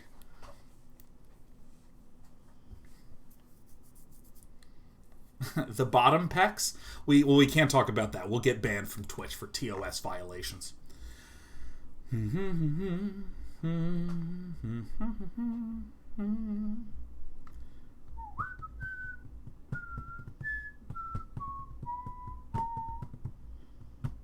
Nadir prey? Don't use the word nadir. What is this, Scrabble? Don't say nadir in this channel, Ion Pro. I don't care if it's correct. This isn't Scrabble. I love words. I love words of the day and stuff like that, but, there's certain words that they hit a complexity bar where if you use them, you're an asshole. And I just believe this in my bones. It might be wrong to believe this, but if there's someone's like, oh my god, this cookie is the worst cookie. It is the nadir cookie. I'm like, oh, well, you are not going to be my friend anymore.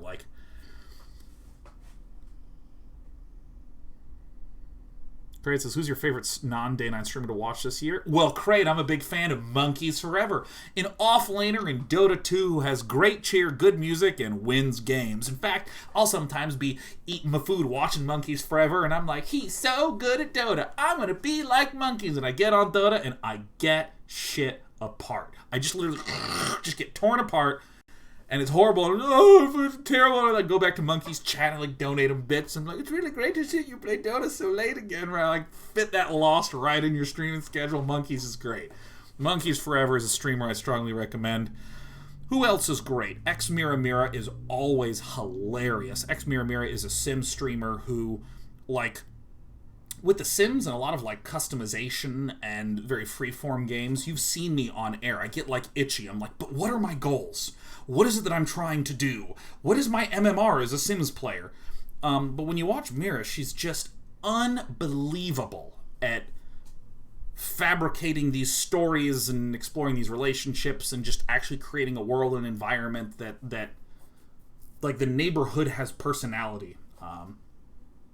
Yeah, Purge Gamers. I used Mickey. I do have to plug Purge Gamers. Purge Gamers. My sensei. My Dota coach. My God, Purge. Please forgive me for losing. Rhetorical Man Mira is amazing. The night you hosted her, my life got 1,000% better. Yeah, Mira rules. Mira kicks ass. Well, I need categories. I need categories of streamers because I watch a lot of streams. I watch a lot of Twitch. While you guys are coming up with categories, I'm going to refill my mug with water. Hey, little bone eyes.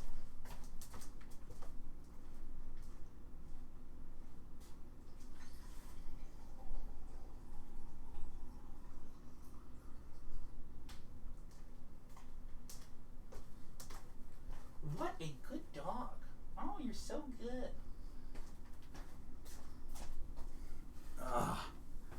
Fucking doggo's awesome. Pseudopanis is just chatting streamers. I don't watch any of that. I don't watch any just chatting streamers. None. Oh, Fear Dragon says, what's your favorite streamer that you've beaten at a WCG finals? That would have to be Artosis. Let me tell you something. Artosis beating me at WCG, man, that is like reading Moby Dick and finding out if Ahab can kill the white whale, man. I don't know what it was. Like, it happened like 2 or 3 times, and then there would just be these perfect confluences that would always favor me. You know, sometimes where it's like, you do a build that's good against A and bad against B, and I would just always incidentally do B. I don't know how that's possible. It was amazing. It was incredible. It was fantastic. But Artosis is a human that I love like a brother. I love watching his streams. He's incredibly emotive. He gets mad in some way that I find so endearing because it's so human. There's the sort of person who, when they're mad, it's because they're getting mad about that. Why would they get mad about that? What? But Artosis gets mad about things that we've all gotten mad about. And so it feels a little bit like that's me that I'm watching right now. It's so great. It's just, there's something about it. It never bothers me. A lot of times watching a streamer and they're getting like really ragey, I'm like, I don't need this garbage. And then I watch Artosis and I'm like, I need this garbage. I need this. This is amazing. All right, let's, move this. Let me click this. Let me click this. Let me move this. This is great. It's like very validating. You know, there is something that I want to talk about with Brood War. This is in defense of Dan getting mad. Okay? In defense of Dan getting mad. In the video game of Dota 2, there once upon a time were lots of things that had some kind of trade-off. For instance, there was a hero in Dota that had an ability that would turn him into a very powerful demon that gives him extra damage and extra range, but if you use this, he would become slower. So generally you want to use it, but you have to be careful because there's that trade-off there. Dota also used to have this idea of items that modified your basic attack. Like, my attack will now slow, or my attack has a chance to do critical damage. You used to not be able to have 2 of those at the same time. You'd have to pick one. It was a trade-off. Do you want to slow, or do you want to deal damage? You can't have both. As time has gone on, in games, but Dota 2 is the one that I'm going to use as our reference. In Dota 2, the designers have slowly plucked away these kinds of things. That hero Terrorblade, when he turns into his demon form, you don't get slowed. You're just the same speed. When you, in Dota, you would, these things that modify your auto-attack, you can now get as many of them as you want. And by the way, for any of you that do play Dota, I know the ways in which what I'm saying is wrong. But we're speaking just very simply and very generally. And this is because something that just feels more correct in a game is not, if I do this, it could be good or it could harm me. It's a question of how good is it. And hitting creeps in Dota is a perfect example. If you are a okay player, you might kill 10 creeps a minute. And if you're a good player, you might hit 15. If you're great, you might hit 20, and the best of the world can hit 25 because they're so efficient at moving around the map. And again, I know these numbers are wrong. But that's fine. Brood War is a game that came out in 1998 and doesn't have any of that shit. For whatever reason, Brood War as a game has so much friendly fire, self-harmful ridiculousness in it, I can't believe it. Marines lose health to gain movement speed and damage with stim.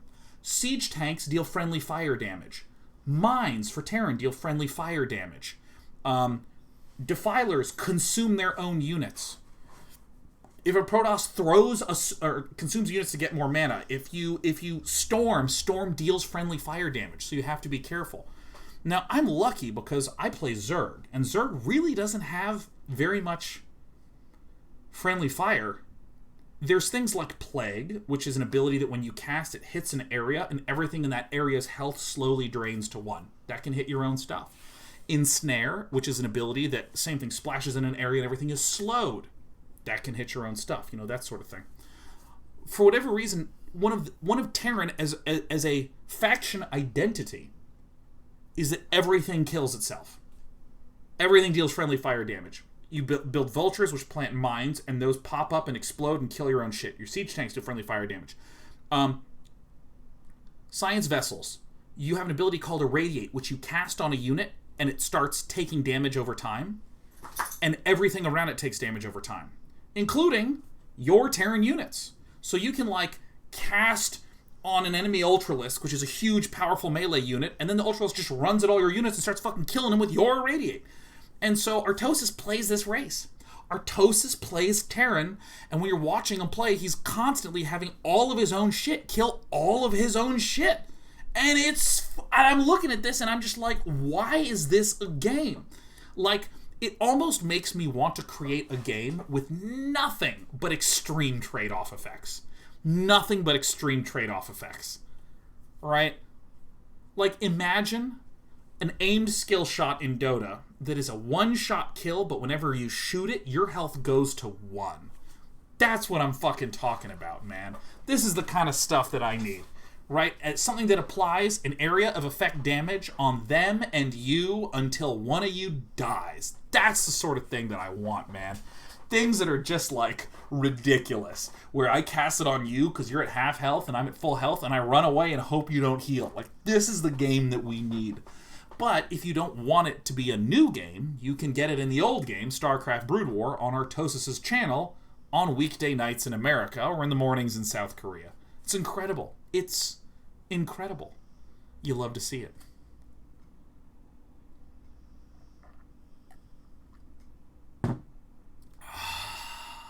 AMA. Come on, hit me with the questions. Oh my god, T90 official, the legendary commentator of the Age of Empires 2 scene. I've been watching a lot of Age of Empires 2 this year. Hera is now full-time streamer. I've been watching a lot of Hera. Obviously, the Viper has been great. Watching the recent tournament results that you were casting were amazing. Big shout-outs to Mr. Yo. Been watching a lot of Slam in the evenings. Who else has been on the AoE 2 rotation? I can actually just check. I think Hera is, actually legitimately incredible. I mean, they're all very good, and it looks like none of them are online right now. I don't know. I'm not going to look that hard.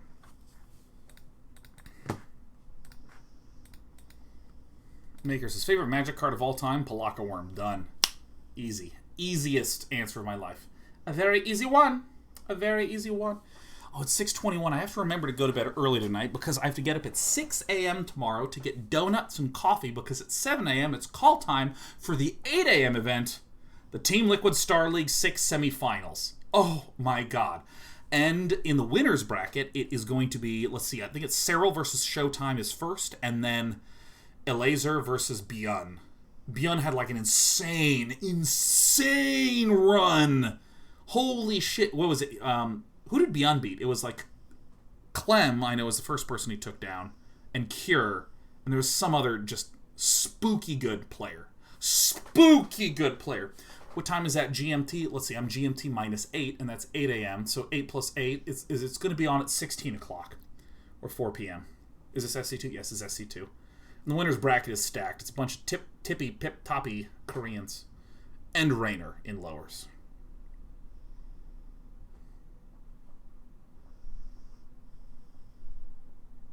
Will it be streamed here? It will be streamed over at the Team Liquid Twitch. Craig says, who's your pick for the favorite to win the tournament?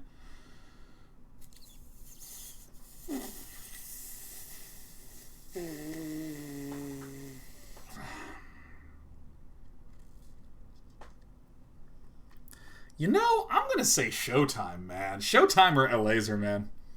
Showtime has been kicking ass. Now Cyril doesn't lose in ZVP, so that's the reason that I'm going to be wrong. But Elazer just constantly impresses me. 3-0ing Rainer. Spooky skills. Whoa! Shiver me timbers. Shiver me bumbles. Do you still play StarCraft off stream? Oh yeah. Not nearly as much one-on-one stuff, but co-op commander, absolutely. I'm Stukov. I rush to Infestation level 3 every time. I don't care. Bunkers are garbage. I'm not going to build them. I'm never going to fucking build your useless, terrible bunkers. I'm all about Infestation, man. I also like Karax. Karax is fantastic. How can you stream StarCraft? I just don't really want to. That's about it. I play a lot of games on stream, play a lot of games off stream. So most of what I do on stream is Magic, and then I'll pepper in new game releases.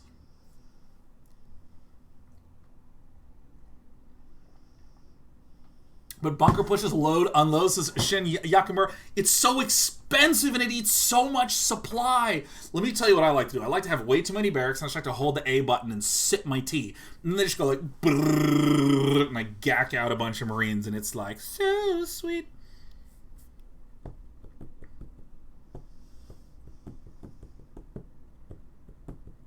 Rhetorical Meow says, favorite game you started on stream and played more off stream?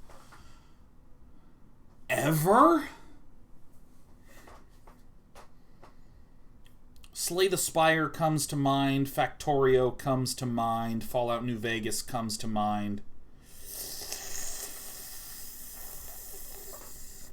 Go to Steam. Go to Steam. Banished. Oh my god, Banished. Let's do Anti-Turtle, Profile, Go Down, all recently played, all games. Dota's my most played game at 2,500 hours. Rocket League is one. Stardew Valley. Astroneer. Rayman Legends. I guess I've only played that one off stream. That one's really fun. I've really played 30 hours of AR Billions. Doesn't feel like it. Doesn't feel like it at all. Those are my answers.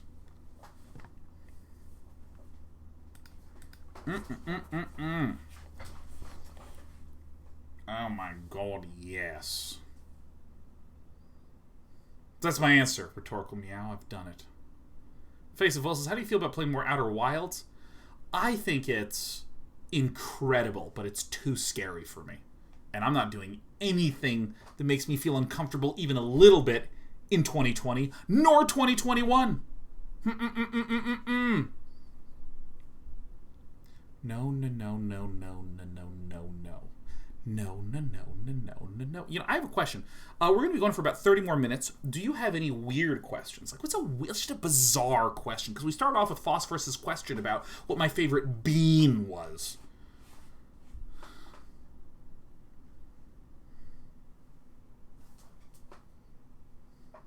Will Day9 say trans rights? Well, Kika, only if I follow it by our human rights.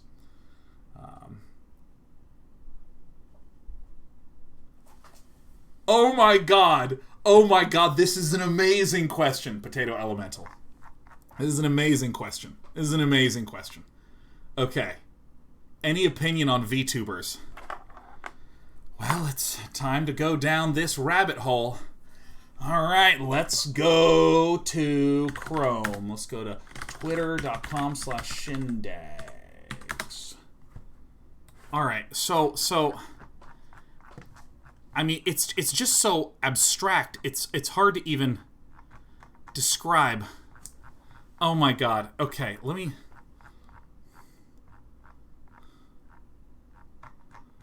Alright. Is this it? Imagine not... Okay. Okay, this is amazing. I can't believe it. Okay, so... I have an old friend from StarCraft named Shindigs, who recently got really interested in this VTuber trend. Now, Tim is an incredibly funny person. Shindigs is. Shindigs and Tim are the same person. And that's different from the Tim that I was saying earlier. Just so you have all your references straight.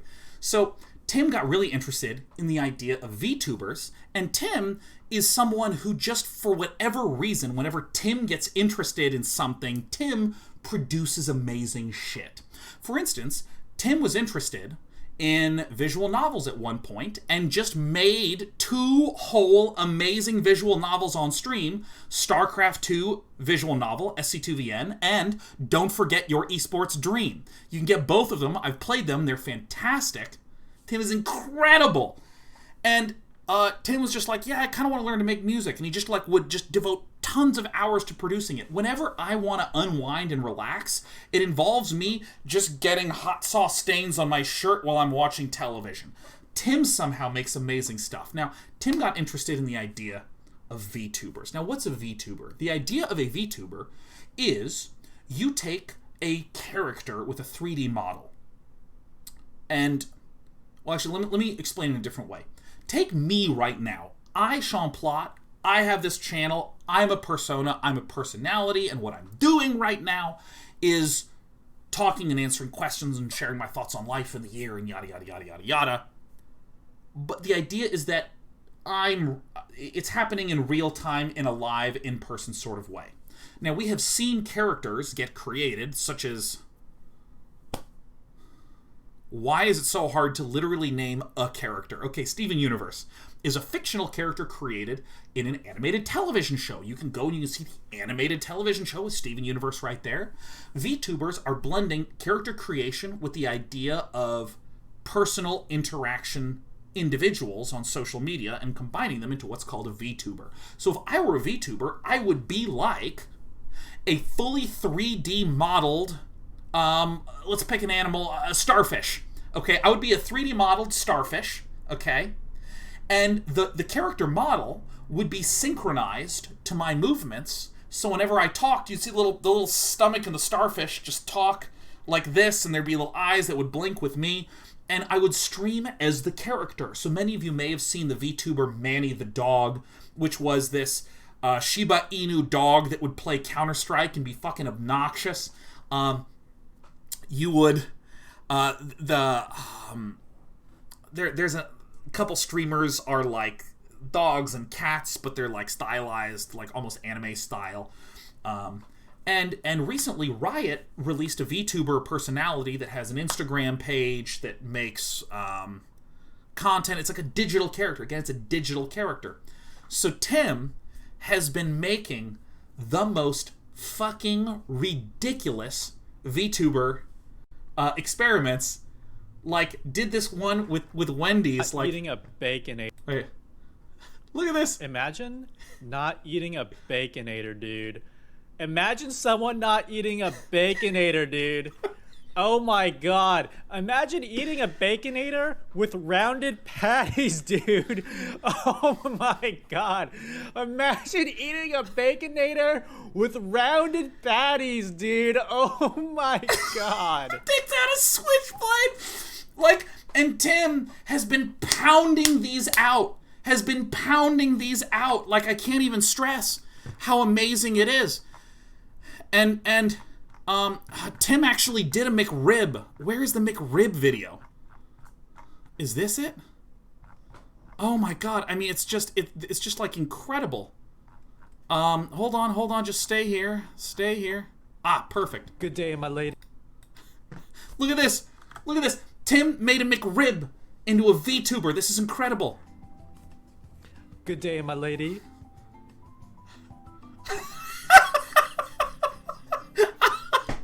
What How the do you fuck do? is this? There's a fucking little McRib in there. Oh, why, yes. I am a McRib, good sir. Yes. Have you met my son? Like, what the fuck is this? This is so amazing. And so, Tim has been posting his incredible work. He's been streaming it on Twitch. He's been posting it on Twitter, and he eventually created.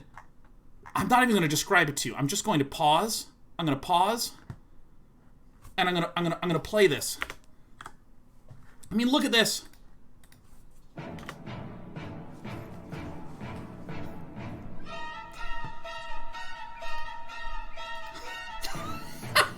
Hey, what's up, everyone? Welcome to my stream.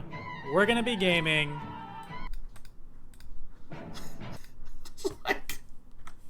Like, oh my god, that's the music that plays in Final Fantasy VII before the final battle with Sephiroth when he is ascended to become Genova Sephiroth and is some freakish demon angel thing, but it's a bunch of McRibs. That's incredible. Oh my god, it's an Eldritch McRib. That's incredible. Yes, and so Oops, Link. I don't give a shit. I don't give a shit. You know what? I messed up my references. It doesn't even matter. It's just incredible. It's like the degree to which, I was actually calling my friend Adam multiple times in a week just to discuss with Adam what Tim had been posting. It has become like my favorite thing. Here's another one where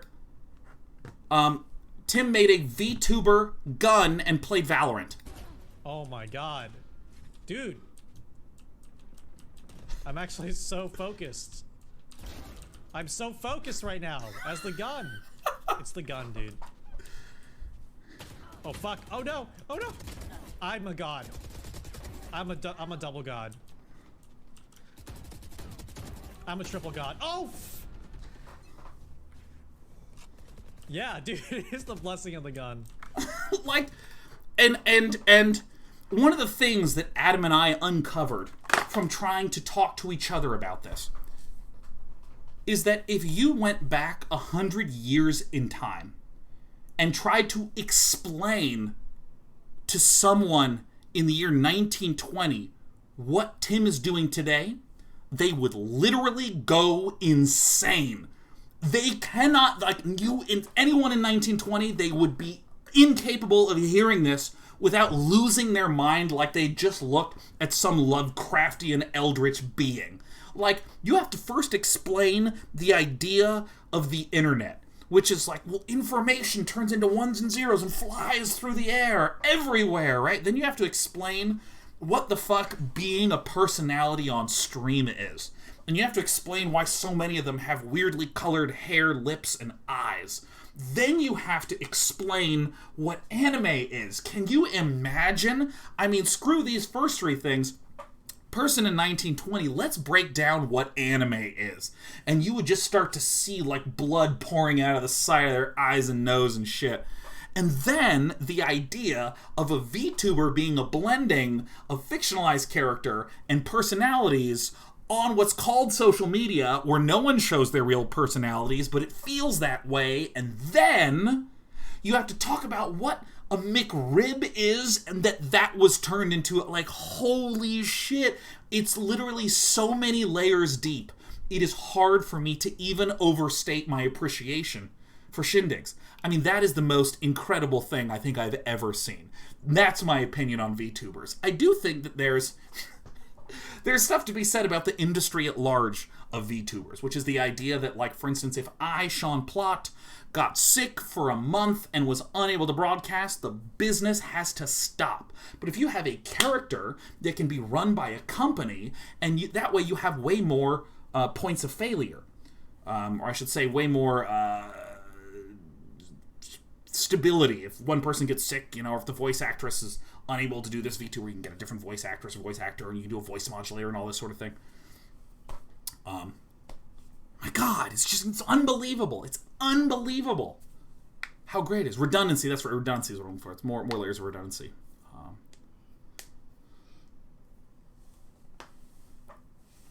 It's incredible. It's just astounding.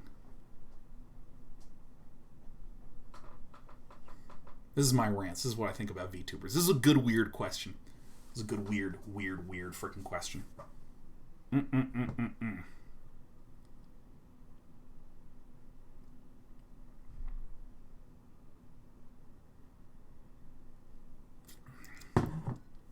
Die God Deado says, what is a game you really want to stream but can't because of a potential no audience for that game? I gotta be honest with you. I have built my career out of figuring out how to monetize what I like. You will note that I have missed out on essentially all of the last 10 major game streams. Didn't stream a lot of Among Us. Did not stream League of Legends. I started playing Dota in like 2016, way late. Didn't really do Battle Royales. Didn't really do Auto Battlers. Didn't really do... Oh, God, there's so many ones that I've just, like, blown past. Valorant totally missed. What else? I mean, it's just, like, a whole bunch... There's, like, tons of games where I just, like... Minecraft, missed out on Minecraft. Didn't do any of the Minecraft stuff. Yeah, no, I mean, like, I don't think any of these games are bad for what it's worth. I don't think any of these are bad. I just like to play strategy games and card games that I'm interested in. And there you go. That's it. GTA is another one that I missed the whole GTA thing. I didn't make a VTuber. I should make a terrible VTuber. Or aren't I casting Dota 2? I just played Dota 2 for 4 hours today and did a 4-hour stream of the patch notes yesterday. So, I don't know. I don't know why I didn't do those 8 hours. I don't know. I can't explain. Unless you're talking about big tournaments, in which case, I'm not in charge of the invites for the tournaments. So if they want to invite me, they would, send an invite. And if not, it's no big deal. I just really like playing Dota. Love playing Dota. That game fucking rules. Dan Ryer said, do you remember the SC2 Holiday Bash? Do you enjoy more laid-back events like this? Dude, the SC2 Holiday Bash, or I guess it was the SC1 Holiday Bash. The Holiday Bash, the launch party, 20th anniversary, these are the best events I've ever done. Ever. The best events that I've ever done. My favorites, by far. By far, by far. They're so good. The thing is that it's not that it is a laid-back event. It's that Jeff, Nick, Dan, and I've known each other forever. And frankly, all of them are very, very funny. I think it would not work without very, very funny and interesting people. StarCraft people are just the best. StarCraft people are the best people. They're just incredible. They're just unbelievable.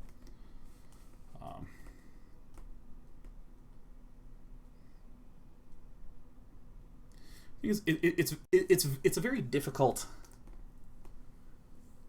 pitch because it's weird. Because it's like an event. It's a tournament where you have 4 longtime friends and players not actually talking about the game. Pay us money from the developers. Let's go.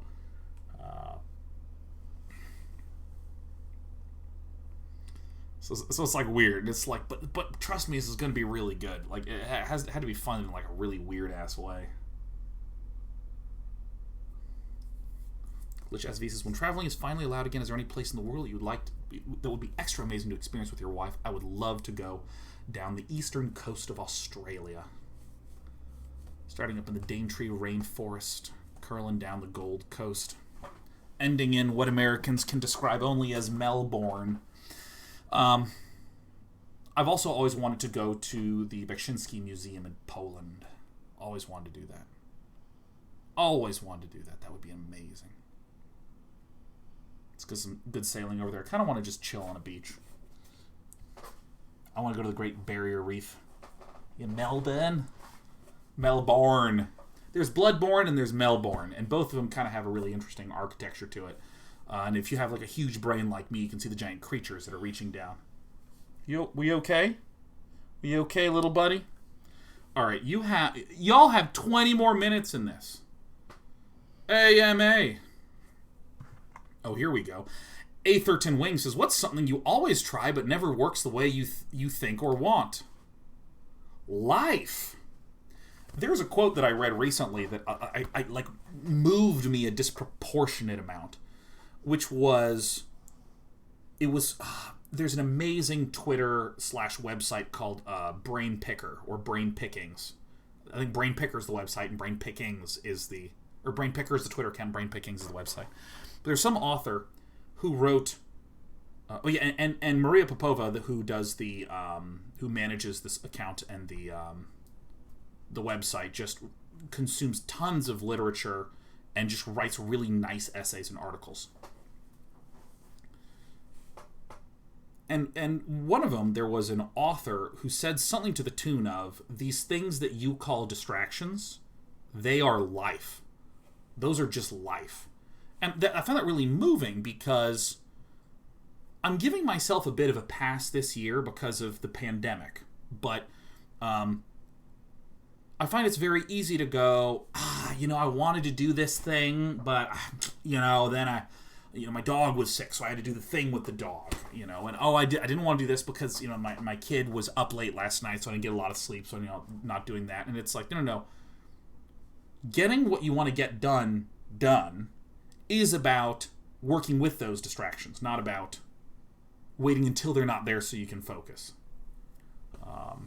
And I thought that was that was like a really meaningful shift for me because I've been doing that a lot this year where I've been like, well, I would do that, but this thing's going on. Now, this is obviously false at some point, right? Like, if I am casting the mythic, no, they're not called mythic events anymore, the Zendikar Rising Championships, that's like 13, 14 hours straight of my day. Gone. Period. That's all there is to it. And I can't be like, well, I just need to make more time for this. No, literally, I have to be in this seat for that amount of time. So, that's true. But I think that was very meaningful for me because it made me go like, yeah, how do I work with distractions? What are the ways that I deal with? What are the ways in which, frankly, I bullshit myself a little bit when I can just work around all this sort of stuff?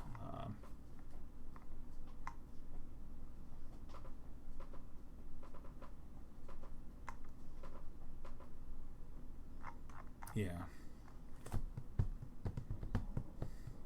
Junkie Spaceman says, ever think you'll move away from Cali for lower housing costs? Probably not. Maybe if I'm way older, but everyone I know and like is here, and my entire industry is in this place, San Francisco and Seattle. So one of those is where I'd go. But right now I just live in an apartment and stuff all my money into a bank account.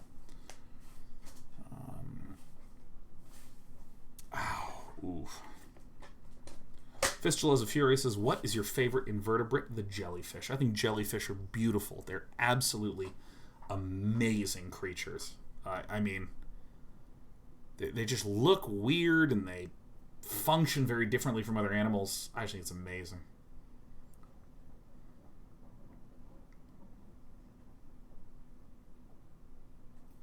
Yeah.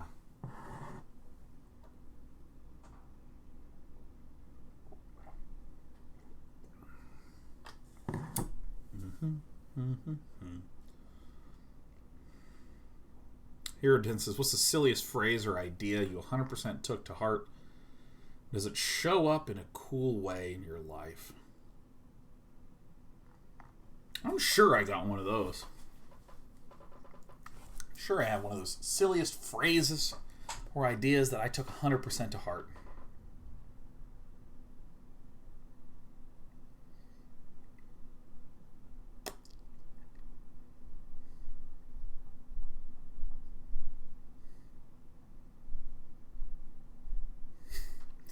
There's a phrase my mom said when I was younger about when stuff is getting difficult.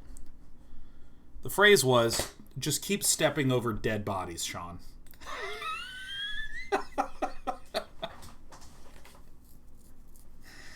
And the idea of it was when stuff is really hard and shitty, just keep moving forward. That there is this idea about movement where, you know, it's easy, for instance, for me to do a shitty show and to just be like, oh my god, this show is so bad, and to reflect on it and to rewatch it and, you know, criticize all that stuff. Or I could just go live the next day and do another show and just keep moving forward. Just keep going, man. And I mean, it's a very more, but I think about that with some frequency, you know, where I'm like, well, this sucks, but I'm gonna do it. Like with our sweet little doggo, who I have to apply, you know, all sorts of medicine to, and we have to give her baths and stuff. Speaking of which, we have to do a bath in a moment.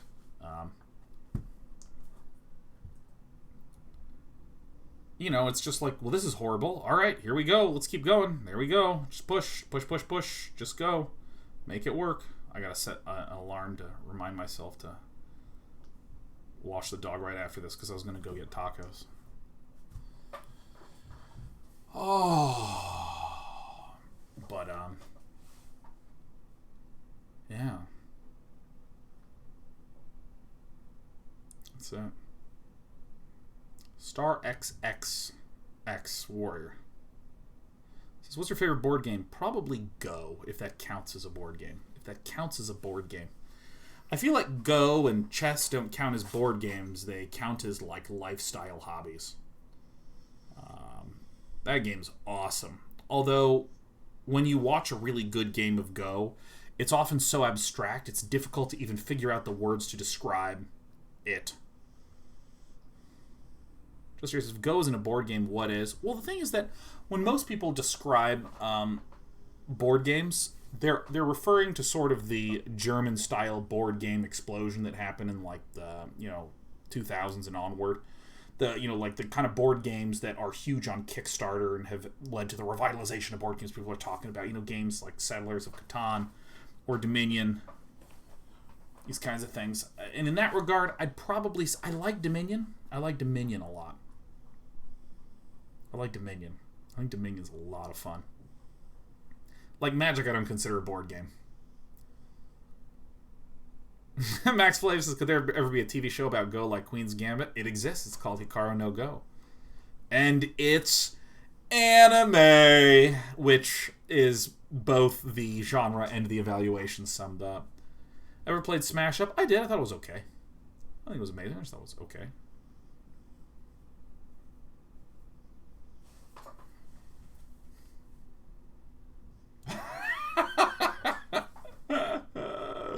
Joe Darkwolf says, what's an opinion that you feel weirdly strongly about but is of little to no consequence? Oh, we've talked about this shit before. It's that rating systems are not measures of skill, they're measures of progress. I fucking care about this way more than fucking matters and winds up being semantic quibbling at some point. But here's the gist of the argument. Take, for instance, your MMR in Dota, right? Actually, let's simplify this. There's games that function like this in some regard, but you start out with 1,000 points, and if you win, you get 10 points, and if you lose 10 points, and that's the way it works. So to climb to 2,000, you would have to win 100 games, more than you lost, right?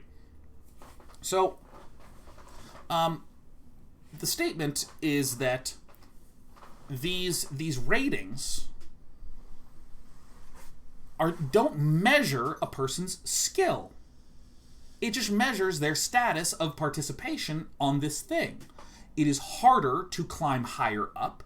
The good players trend towards the top. But we can think of many different counterexamples, such as if an incredibly good Dota player didn't play ranked, they would have no rating of this skill. Or if someone played some games and stopped for 6 months, and another person played continuously for the 6 months.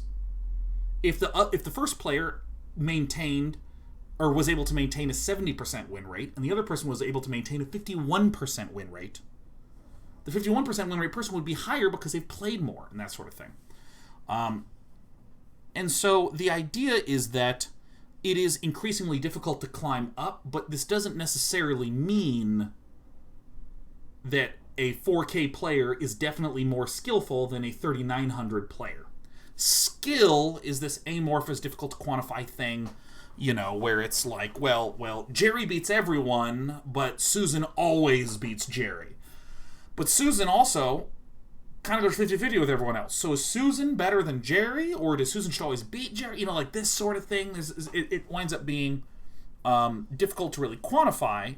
And the reason I like this, the reason I like saying it's a measure of progress, not a measure of skill, is because I think that if you are a person who is trying to design one of these ladders, you should think about what it feels like to be on a progression system. You should not be thinking about how to get an extremely accurate skill representation of the player at all points in time, because that's an extremely nebulous thing to do anyways, and no matter what you create is not going to be what you wind up creating fundamentally. And then whenever I say this, people are like, so wait, you're saying that like 6K players could be worse than 5K players? And I'm like, well, statistically speaking, on average, the 6K players should defeat the 5K players and should have fewer gaps in their knowledge, but it is possible that a team of only 5Ks could beat a team of only 6Ks under certain circumstances. They're like, but if you're talking about circumstances, doesn't it mean that they're better and blah, blah, blah, blah, blah, blah, blah, blah, blah? Madman W says, this whole rant an explanation for why it took you so long to hit Legend in Hearthstone. Ooh, look at that sick bird, Madman W. Wow. Actually, I used this in support of Hearthstone's ladder system. At least part of it. Because in Hearthstone, what they did is they said that there's breakpoints. If you get to level 15, because the lower the number got, the better. So you start at 25, and if you got to 20, you could never fall below 20. And then you'd keep winning and keep winning and keep winning. And then if you got to 15, you could never fall below 15. And the same with 10 and 5 and finally Legend. And so, in this way, I like this because it matches this idea of progress, that I'm working and I'm working and I'm working and I'm working, and then I hit 15. Yeah! All right! Things like this. And I kind of feel like maybe a metaphor to explain why I assert that a lot of these systems are progress measurements, less so skill measurements. The metaphor is, if someone runs 10 miles, are they necessarily healthier than someone that just ran 5 miles? If you went 10 miles, you made more progress physically than the 5-mile person. But it doesn't mean that you are healthier. Period. You can't just finish it there and go, I've done it, we've figured it out. Now, it is true that it is hard to run 10 miles, so you probably have to be at least in pretty good shape, and more people can run 5K than can run 10K, but literally saying this person ran 10K, that person ran 5K, doesn't tell you the whole picture. And let's assume the person did run 10 miles. It's not like, not going to quibble over like, well, he ran, walk, and this person ran really fast and all this sort of stuff, but, that sort of thing.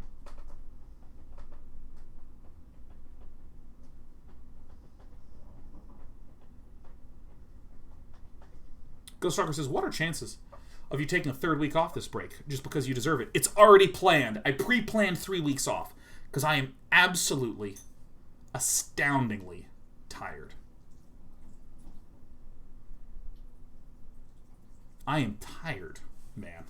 And I can feel, there's a lot of weird things that my body does when I'm overtired and overstressed. I get twitchy all over my body. I get little just like anxious muscle twitches. I've told the story before, but I love this so much because I was feeling a lot of stress and a lot of anxiety at the end of last year, start of this year, before the pandemic. Isn't that great? And then I just sort of really rounded out the year with a big mass scale of trauma for the world.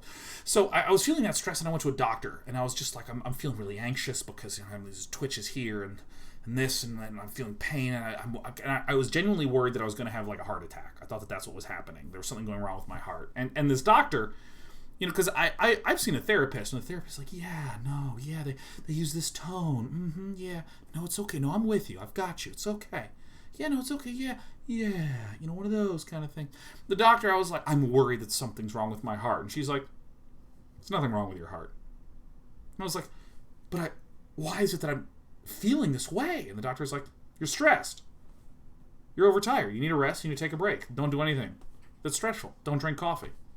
You're stressed. And I was like, well, Could it be that I'm low on electrolytes? Maybe I've just not had enough electrolytes. Maybe I'm not sleeping enough and I'm dehydrated and that's what's causing it. And she's like, that wouldn't cause the heart issues you're having or the pain that you're having. It's stress. I was like, well, I'm really worried because I had pain here and then this happened and maybe it's because I'm working out. And no matter what I said, she's just like, no, you're stressed. No. It's just like so funny. She's so blunt. And I remember I walked out of that meeting with the doctor and I just started to cry because I was just like, oh my God, I'm actually really stressed. Because I mean, my entire skill set involves suppressing how I'm feeling for the time being so I can get on air and talk and deliver content, right? That's what that means. And then when I realized, or when I was bluntly told, no, I'm stressed, and I brought up everything. I was getting to the point where I was like, what about the phases of the moon, and the fact that, I don't know, maybe my vision's been blurring, and it's actually just like eye strange. Like, no, you're fucking stressed. Oh my God, I was like so upset. I was actually so stressed that I was like sleeping and like, you know when someone's bitten by a zombie and they haven't turned into a zombie yet, you know that like that's how I slept. And I was holding my chest so tightly when I slept that I popped a rib out of place. I think I popped 2 ribs out of place. And I had to go to like a physical therapist who was just like, and I was like, oh, I don't know if you've made it better. It's fucking terrible, man. Oh, it's so funny.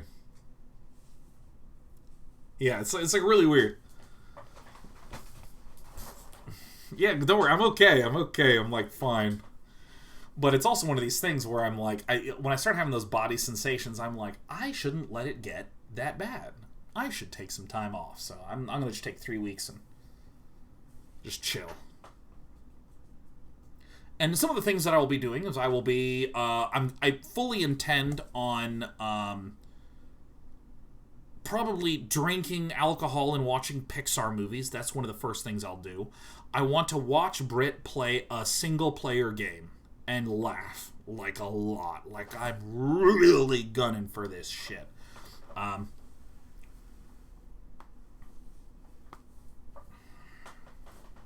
Let's see here. Weed is coincidentally legal in California. I don't like weed. I don't like drugs pretty much at all. I don't like... I haven't even really done any, but like I don't like the idea of them. Like, What's my alcohol of choice? Well, tonight. Or should be tomorrow night. It's going to be soju. Alcohol's a drug. Caffeine is a drug. Like, I know all these things are literally drugs. Like, well, if you think about it, all the atoms in the universe, when assembled in different ways, could be called drugs. Like, I mean, I'm talking about the way that drugs are commonly referred to as drugs and alcohol is how things are normally referred to. Okie dokie. We gotta watch our dokie.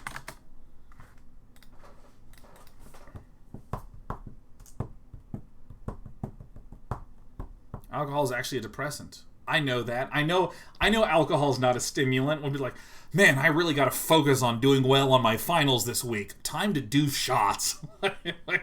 Welp, all right, I got to fill out some really complex legalese for tax purposes. Better drink so I can stay focused.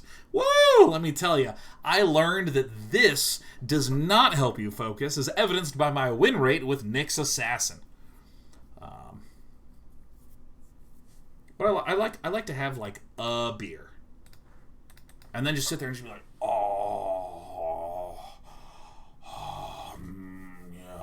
yes, tum tum tum, yes.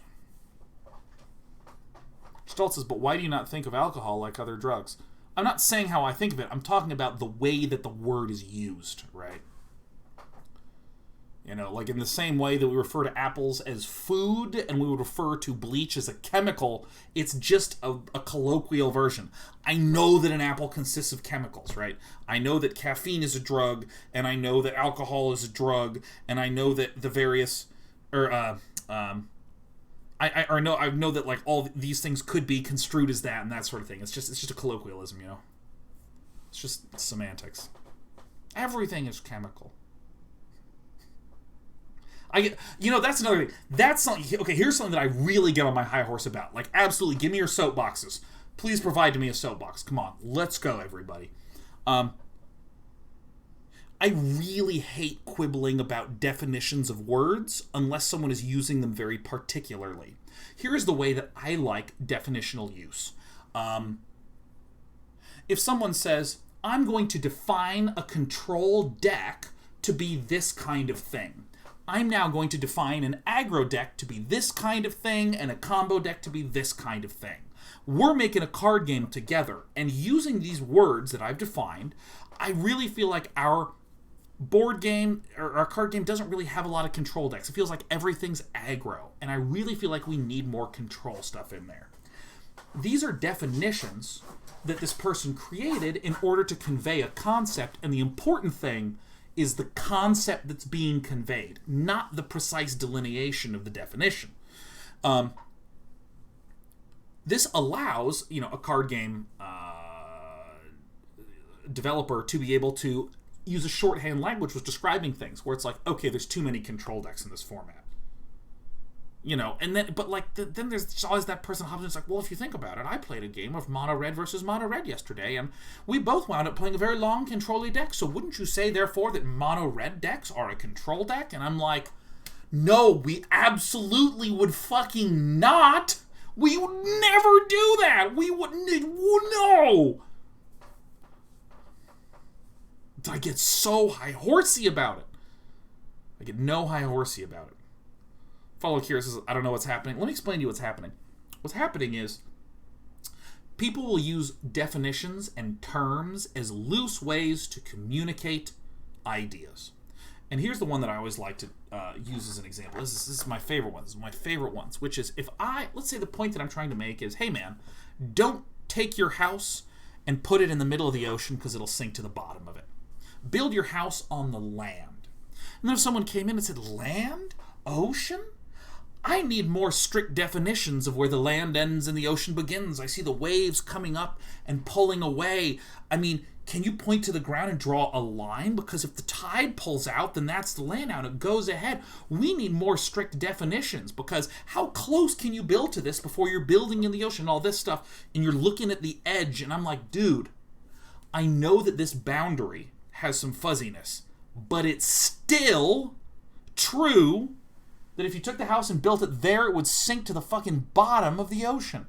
That statement is still true, even with fuzzy definitions. Like that is an absolute true statement. Fuzzy definitions don't mean that conclusions from them are also fuzzy. It means that the boundaries are fuzzy, but you can be right in the heart of that definition, right in the heart of that term, and make very objective and robust statements. Rusty Grapefruit says fuzzy wuzzy definitions. Fuzzy wuzzy definitions were a bear.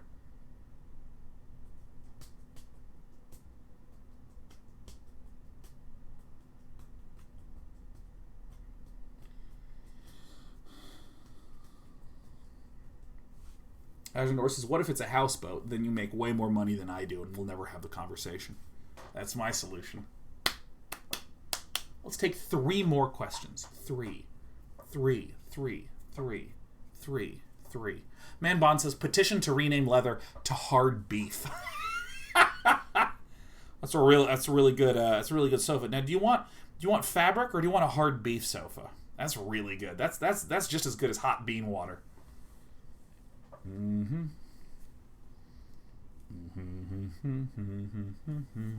Craig says, most exciting thing you've got planned next year that you can tease us about. Well, I don't really tease. I don't like to tease. I really don't like to do that. I like to do it or say, I'm going to do this on this day, and people go, okay. I think teasing sucks. As we've learned from video game marketing, you don't tease. You just say what you're doing. I think the biggest thing that I want to do is slightly restructure the way that in which I'm doing streamed content, because I was very bursty. I did a burst of Factorio, which was amazing content, which people really enjoyed. And then back to doing same old. And then a burst of a few random other games kind of near the end of the year. I want to have much more regularity in this. I just sort of was curled up and kind of not doing stuff. Last year and this year were really tough. Unless these are really tough, so... I'm just trying to be a little bit more of a responsible streamer-oni. I kind of want to, next year, try out one of the new trends, because if I take Among Us as an example, I think that game is really, really fun, but I was just feeling so stressed I didn't want to do anything new, so I didn't do that.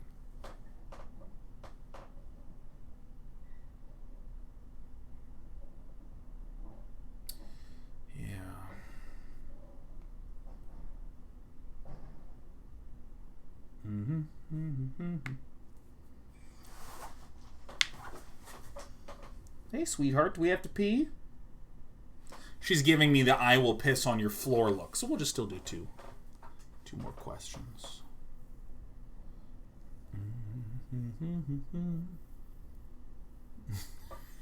I mean, this won't count as a question, but this is funny. Dennis says, maybe this is too personal of a question, but can you share what you think the source of your stress is? I gotta be honest, there's this thing called COVID that's been really wigging me out. It's been very challenging and very difficult, and all the things that I normally do to be able to make me happy, I'm not even allowed to do, because my government didn't do anything when this shit first started. It's kind of one of the things that's really getting to me. Oh, is COVID a new game? Depends on how wealthy you are. All right. Let's actually take some questions that will not tap into my deep cynicism.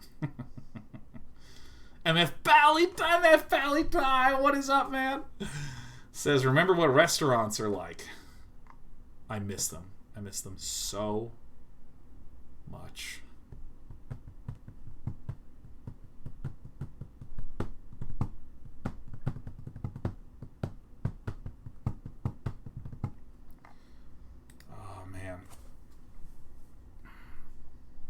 Cinemas, though? Yeah, I don't know.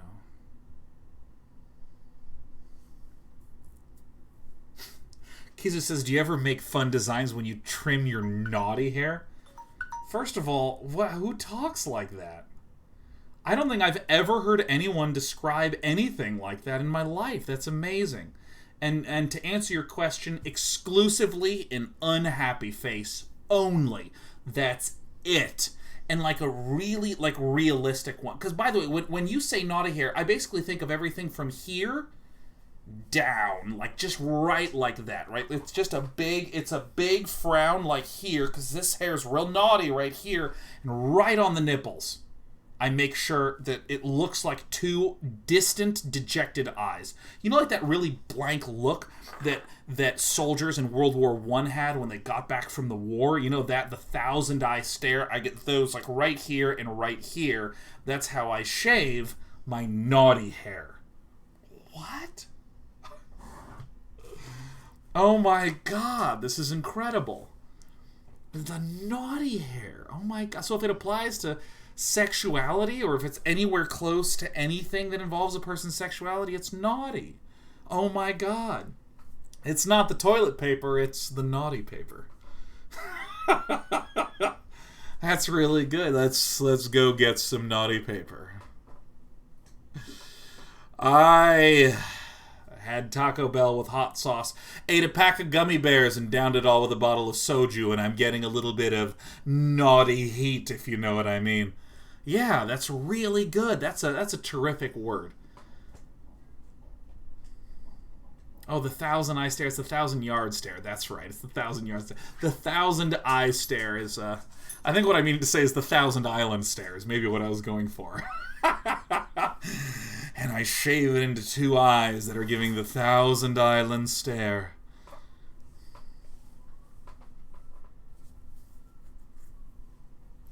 Let's take the last question. That was really good. That's really good. And I got it. My dog is getting ready to walk herself. Hey, come here, Seesaw. Come here, Bone Eyes. Hi. Hi, sweetheart. Oh, big yawns. Big yawns for a little dog. You know, I'm not gonna lie, I'm feeling like super self-conscious right now because I said, alright guys, one final question to end this AMA, and there has not been a question mark in this chat for like 3 minutes, and I'm just like, please ask me something. I feel so self-conscious. Oh dude, 215p, thank God. Oh, thank God, yes. says, what is your favorite mathematical / physics concept? Lately, it is the idea of Benford's law. Benford's law is baffling. Is just baffling. That's a good one. Benford's law states that if you have a collection of real-world data, such as street addresses, something like this, intuitively we think that street addresses will just kind of be random, right? Or lengths of rivers should just be random. But if you look, most of the numbers begin with 1. I think about 30% of them begin with 1. And then the next most likely number for them to begin with is 2. And then the next most likely number for it to begin with is 3. And then so on and so on and so on. And the least number of them begin with a 9. And so this actually holds true if you change the measurement system.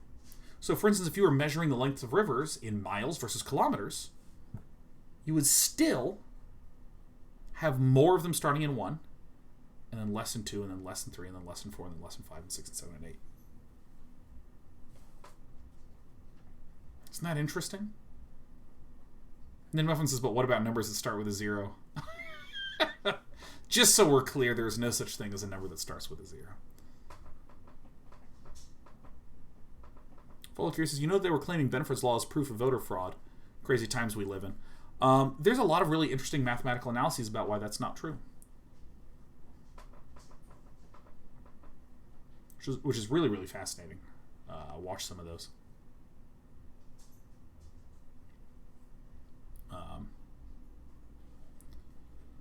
So yeah. That's it. You can read about it more.